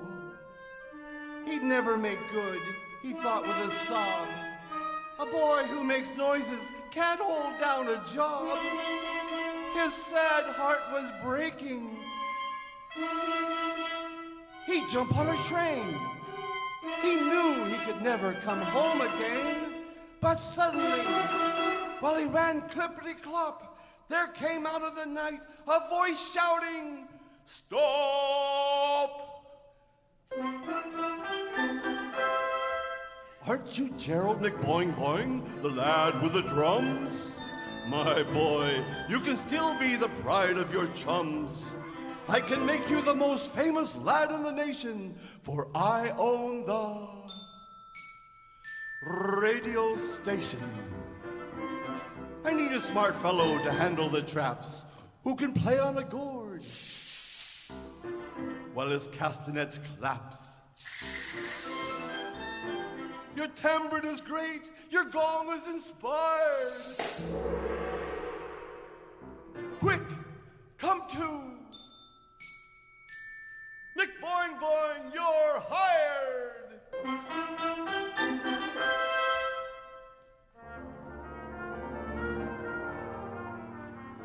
Now we switch to a concert already in progress on station BOING. Gerald's permanent address. You'll hear from this lad unbelievable sounds. On the drums and the cymbals, he has skills that have no bounds. Hold on to your seat. You'll witness the wonder of the musical world. For Gerald can't blunder, he'll make no mistake. This musical show stars Gerald McBoing Boing. He's ready to go.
Now Gerald is rich, he has friends, he's well fed, 'cause he doesn't speak words.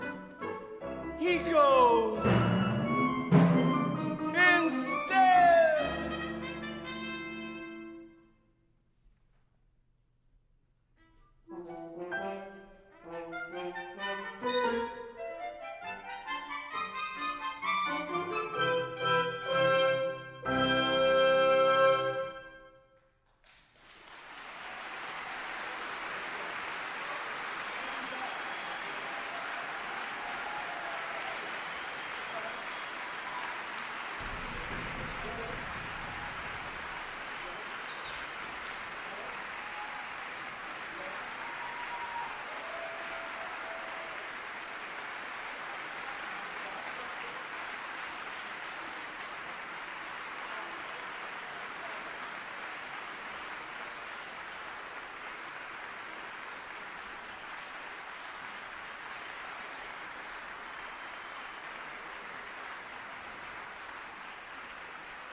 Thank you again for being here. It was a really special soloist today. See? Matthew Chen. You can read about his bio. He's won, like every award there is to win, and he just won the other night that we didn't get into the program. He had received at Oaks Christian Commencement the Dallas Price Van Breda Artistic Expression Award, and he is the first graduate in the history of Oaks Christian to attend the Juilliard School of Music. So we're really proud of that.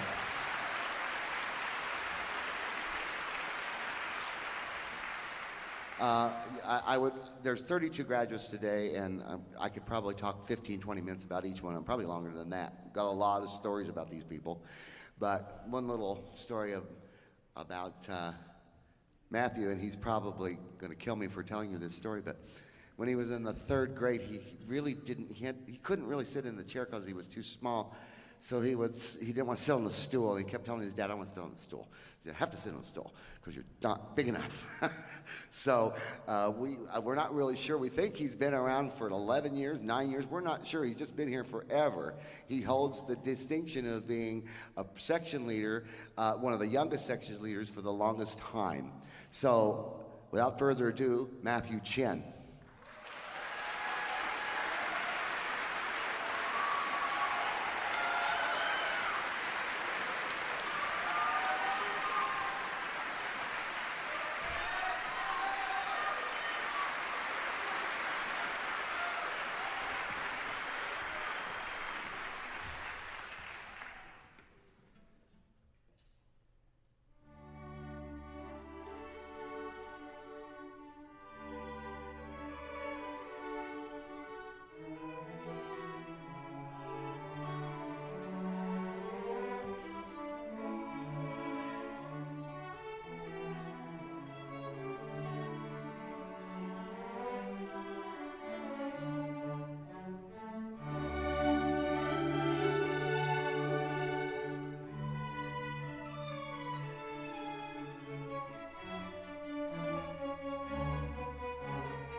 Well, since we have two wonderful seniors here, Matthew and Cameron are going to do a little encore for you.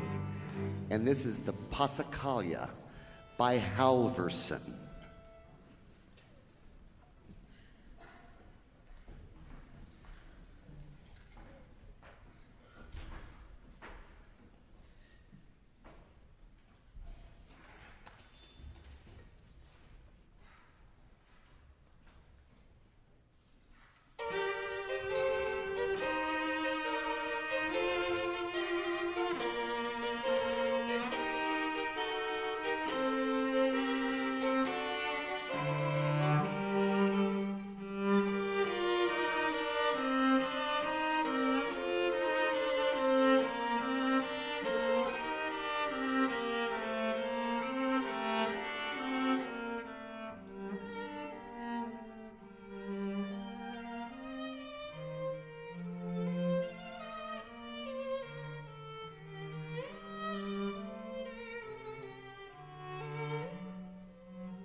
Wow. There's nothing else I can say. If I could get Michelle Bowman to come out. I forgot something. Karen, would you please come out here?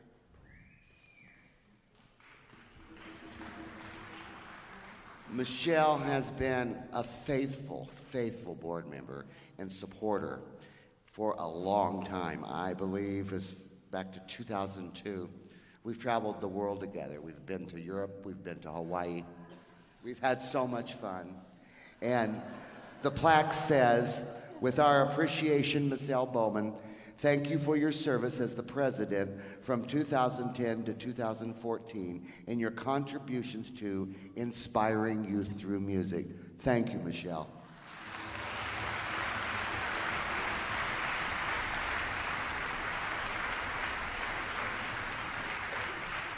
I couldn't do this without the support of the board of directors. I couldn't do this without the support of the volunteers. And I certainly would never have gotten involved had it not been for Bill Benson and Karen, my son David, who recently graduated Cal State Northridge with a degree in music performance. I don't play an instrument. I play spreadsheets. I can play a typewriter pretty good. But I really do appreciate this, and it's been a pleasure. It's an honor to serve. Thank you.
That was the La Gazzolata overture from the opera.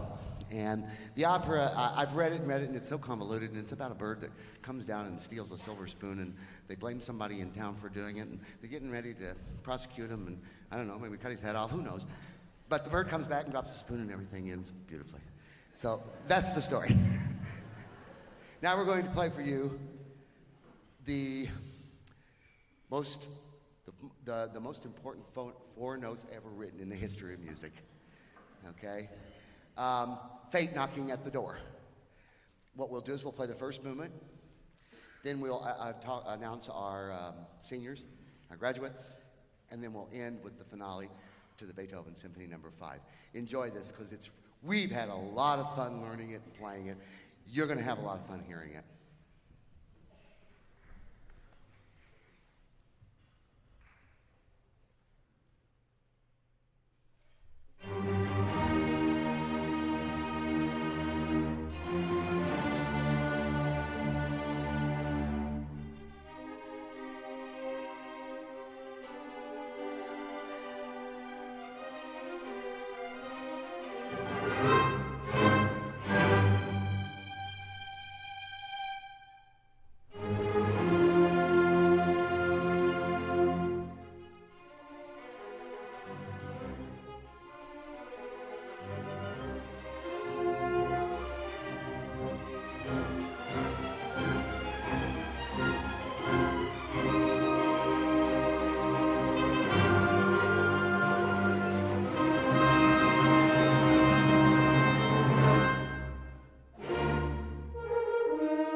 If my dear friend and colleague, Karen Sanchez, would come out, she's going to help me this year for a number of reasons. Biggest reason is I'm a big crybaby. So, we're going to announce each name, years they've been in the orchestra, school they're going to, and their majors.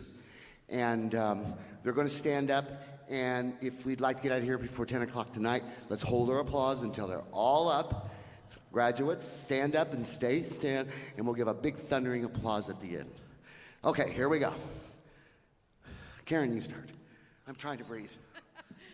Take your time. Haley Gaidos, 5 years, UC Berkeley, English major. Alexandria Elia, 3 years, University of St. Andrews in Scotland, neuroscience. Braxton Lazar, 5 years, University of Arizona, electrical and computer engineering. Aiden Saito, 4 years, La Sierra University, chemistry.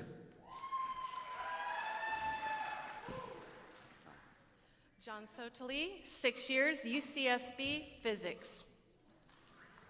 Matthew Chin, 9, 10, 11, we're not sure, years, the Juilliard School of Music, cello performance. Justin Buchanan, 3 years, UCLA, pre-med.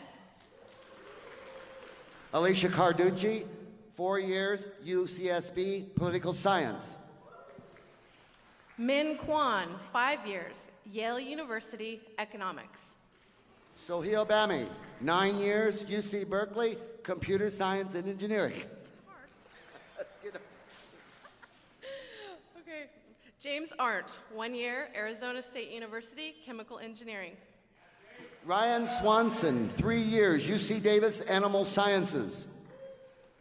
Bryce Kramer, 4 years, University of Massachusetts, music performance. Gavin Wright, 2 years, New England Conservatory, trumpet performance. Gary Babbage, 2 years, Moorpark College, Electrical Engineering. Kamale King, 1 year, UC Santa Cruz, Bioengineering. Tucker Bose, 5 years, Cal State Channel Islands, History. Braxton Torres, 3 years, Cal Arts, Bassoon Performance.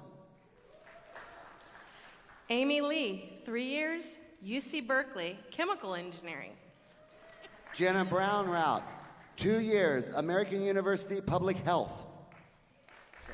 Sophie Seymour, 4 years, Loyola Marymount University, Business Administration. Margaret Harrison, 2 years, University of the Pacific, Music Therapy. Jared Schnapper, 4.5 years, UC Berkeley, Biological Sciences and Neurobiology. Kevin Lee, 7 years, Boston College, undecided. Vincent Chang, 11 years, UC Irvine, Computer Science. Don't. Alan Chin, 5 years, Cornell University, Policy Analyst and Management. This one's a hard one. You want me to do it? Yes. She can't do this one. Ryan Legault, 11 years, CSUN, Music and Psychology. Thank you. Okay, J.L. Minor, 4 years, Pepperdine University, Psychology. McKenna Coker, 9 years, Wheaton College, English. Cameron Daly, 6 years, Yale University, Global Affairs. Joshua Lai, 6 years, UCLA, Linguistics and Computer Science. Sean Tundrikian, 4 years, Santa Monica College, undecided. Kate Draper, 2 years, Dickinson College, the Classics. And we have one more. We have one of our coaches, longtime coaches, been with us forever, who is just graduated, David Bowen, as a graduate at Cal State Northridge in music double bass performance. There's our graduates. Could a big round of applause.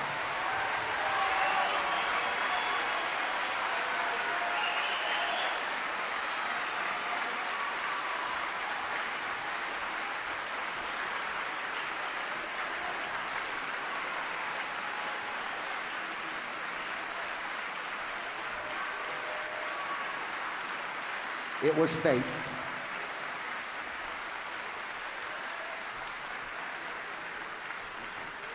Okay, we're gonna finish our program with the last movement of the Beethoven Symphony No. 5. Hope you've enjoyed the concert.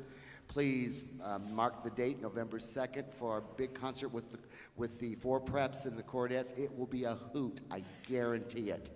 So we've enjoyed you coming. Thank you all for being here and supporting us. And now, the finale to the Beethoven Symphony No. 5.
Are you ready to adopt?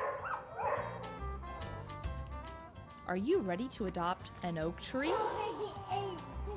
You like 58. Oh, pick me, pick me, pick me, pick me, pick me, pick me. What do you think of it? Okay, you want that one? That's a good one, isn't it? It looks great.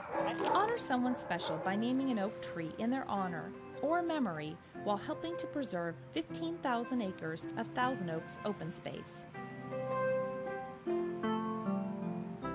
There are 4 oak tree adoption categories, from a donor name plaque that is displayed at the Civic Arts Plaza for all theater patrons to see, to individual recognition by the Thousand Oaks City Council. Once adopted, your oak tree will be cared for by the city or Conejo Recreation and Park District landscapers, depending on the location of the tree. Proceeds from your donation help to preserve and acquire additional open space in Thousand Oaks. If you would like to adopt an oak tree, call the City of Thousand Oaks or check out the city's website at toaks.org. Name a monthly. Adopt an oak tree today and help preserve our open space for generations to come.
I love Southern California. There's something for everyone. When I catch that good wave, I feel like I can fly. Some people see mountains. I just feel at home here. I see a gold medal. Pedal faster. I can just breathe and relax. Mind, body, and spirit. Thousand Oaks is a great place to live. It's a great place to start a business. Best decision ever.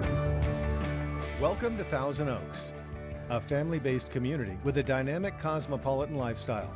Thousand Oaks is home to various large and small companies and maintains a strong presence in international business. Known for its excellent schools, miles of countryside open space, great restaurants, and premium shopping centers, Thousand Oaks ranks among the top 10 safest cities in the nation and is also celebrated as the ideal setting to raise a family. With a population of 130,000, Thousand Oaks is located in Ventura County, bordering the greater Los Angeles area. Popular tourist destinations, International Airport, and numerous attractions are just a short drive away. Leaving the frenetic lifestyle to LA, Thousand Oaks instead invests in a slower, small-town feel while affording all the comforts and refinements expected of a modern metropolitan area.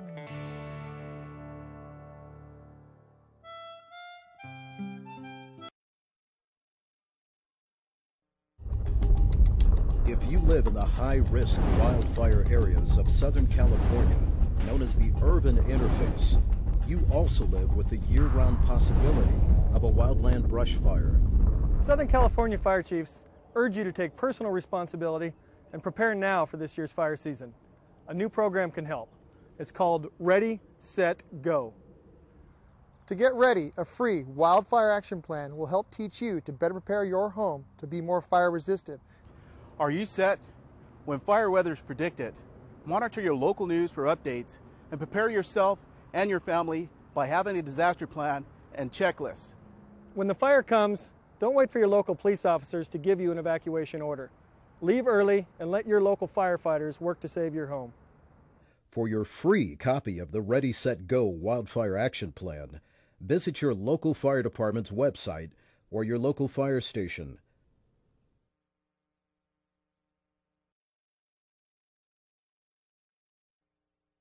The number one problem that we have is people wandering continuously. As we're trying to locate them, they're continuing to move further and further away from our location.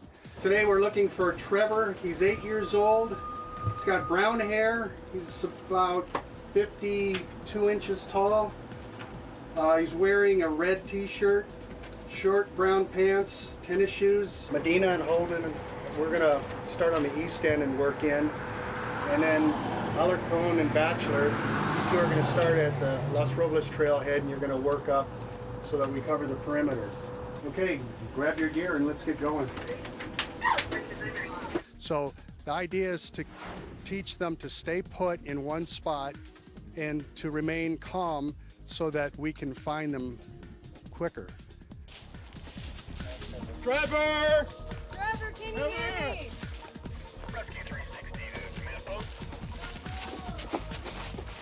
Oftentimes when children become frightened and they hear searchers calling their name or calling for them, they think that they're in trouble. Trevor! Trevor, can you hear me? And it's important to educate them that they're not in trouble, that we're there to help them, we're their friends, and that if they hear their name being called, to yell out as loud as they can. It's a good idea anytime you go on a hike to carry a whistle with you, and also the whistle is obviously to signal rescuers so that we can locate you. It's easy to hear the whistle. The animals that you'll find in this area will not hurt you. If you hear things, not to be frightened, make a lot of noise, and chances are they're more afraid of you and they're going to run away. But what you might think is an animal may be one of us coming to find you, and if you remain quiet, we're not going to hear or see you. Make yourself large. Oftentimes we use helicopters to locate our subjects from the air, and they can't see somebody who's standing straight up or standing in the bushes. If you hear a helicopter overhead, it's important to step out into an open area away from the tree and lay down on the ground and spread your arms and legs out, make yourself as big as possible so that you're visible from the air. there's a lot of people out looking for you, and that when you hear people calling your name, not to be frightened. You're not in trouble. Those are just a lot of people that care about you. What happened? Are you okay? You've been lost? You're not hurt or anything, right? And they're out there to help find you, so bring you home safely.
Is your business ready?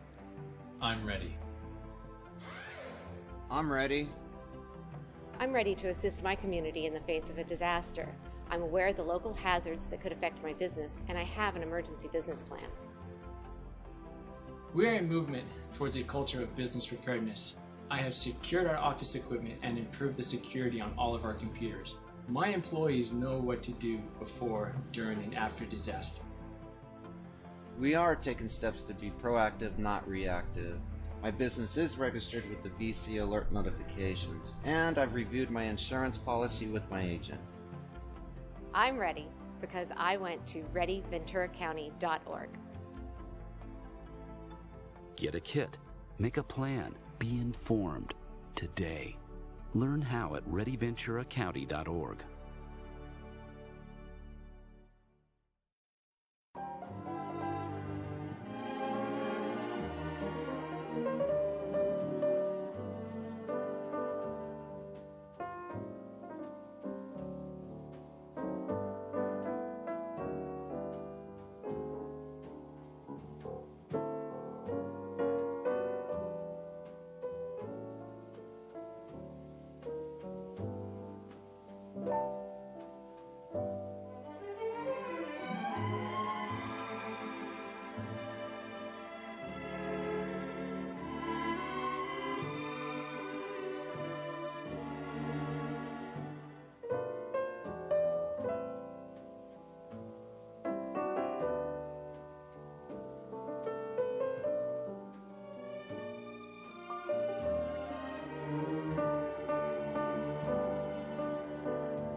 Thousand Oaks Transit introduces the Metrolink Commuter Shuttle. Now taking riders to the Moorpark Metrolink station with pickups at the Thousand Oaks Transportation Center, California Lutheran University, and Oaks Mall. Operating Monday through Friday. Regular fares are just $2.50 and $1.25 for seniors, disabled, or Medicare passengers, with free transfers to Thousand Oaks transit buses. Best of all, Metrolink ticket holders ride for free. Take the train to work and school. With fares this low, every ride's a party.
free mulch is available to the residents of Thousand Oaks.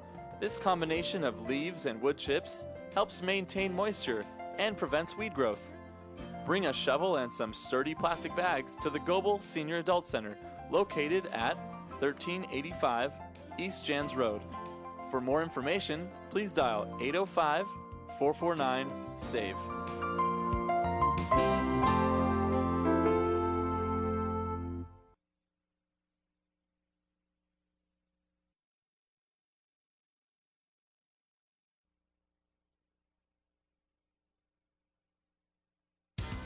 Los Robles Greens, located in beautiful Thousand Oaks.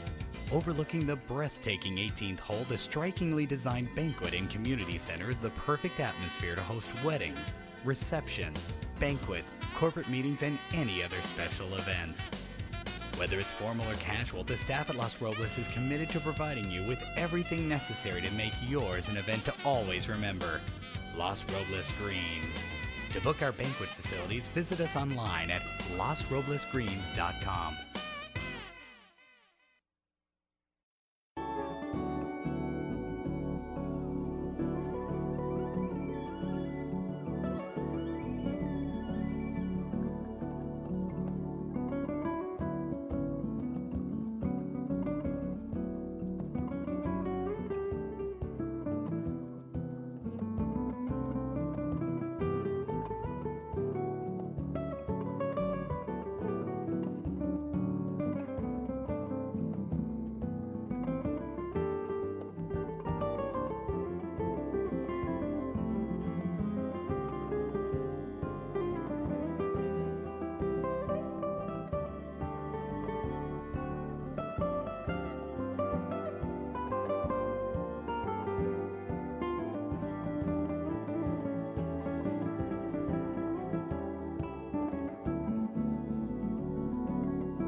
Are you ready to adopt?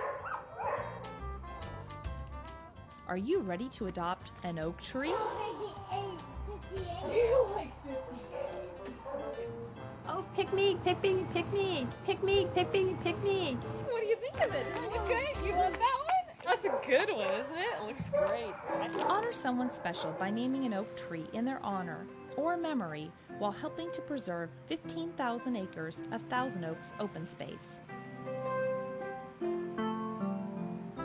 There are 4 oak tree adoption categories, from a donor name plaque that is displayed at the Civic Arts Plaza for all theater patrons to see, to individual recognition by the Thousand Oaks City Council. Once adopted, your oak tree will be cared for by the city or Caneo Recreation and Park District landscapers, depending on the location of the tree. Proceeds from your donation help to preserve and acquire additional open space in Thousand Oaks. If you would like to adopt an oak tree, call the City of Thousand Oaks or check out the city's website at toaks.org. Adopt an oak tree today and help preserve our open space for generations to come.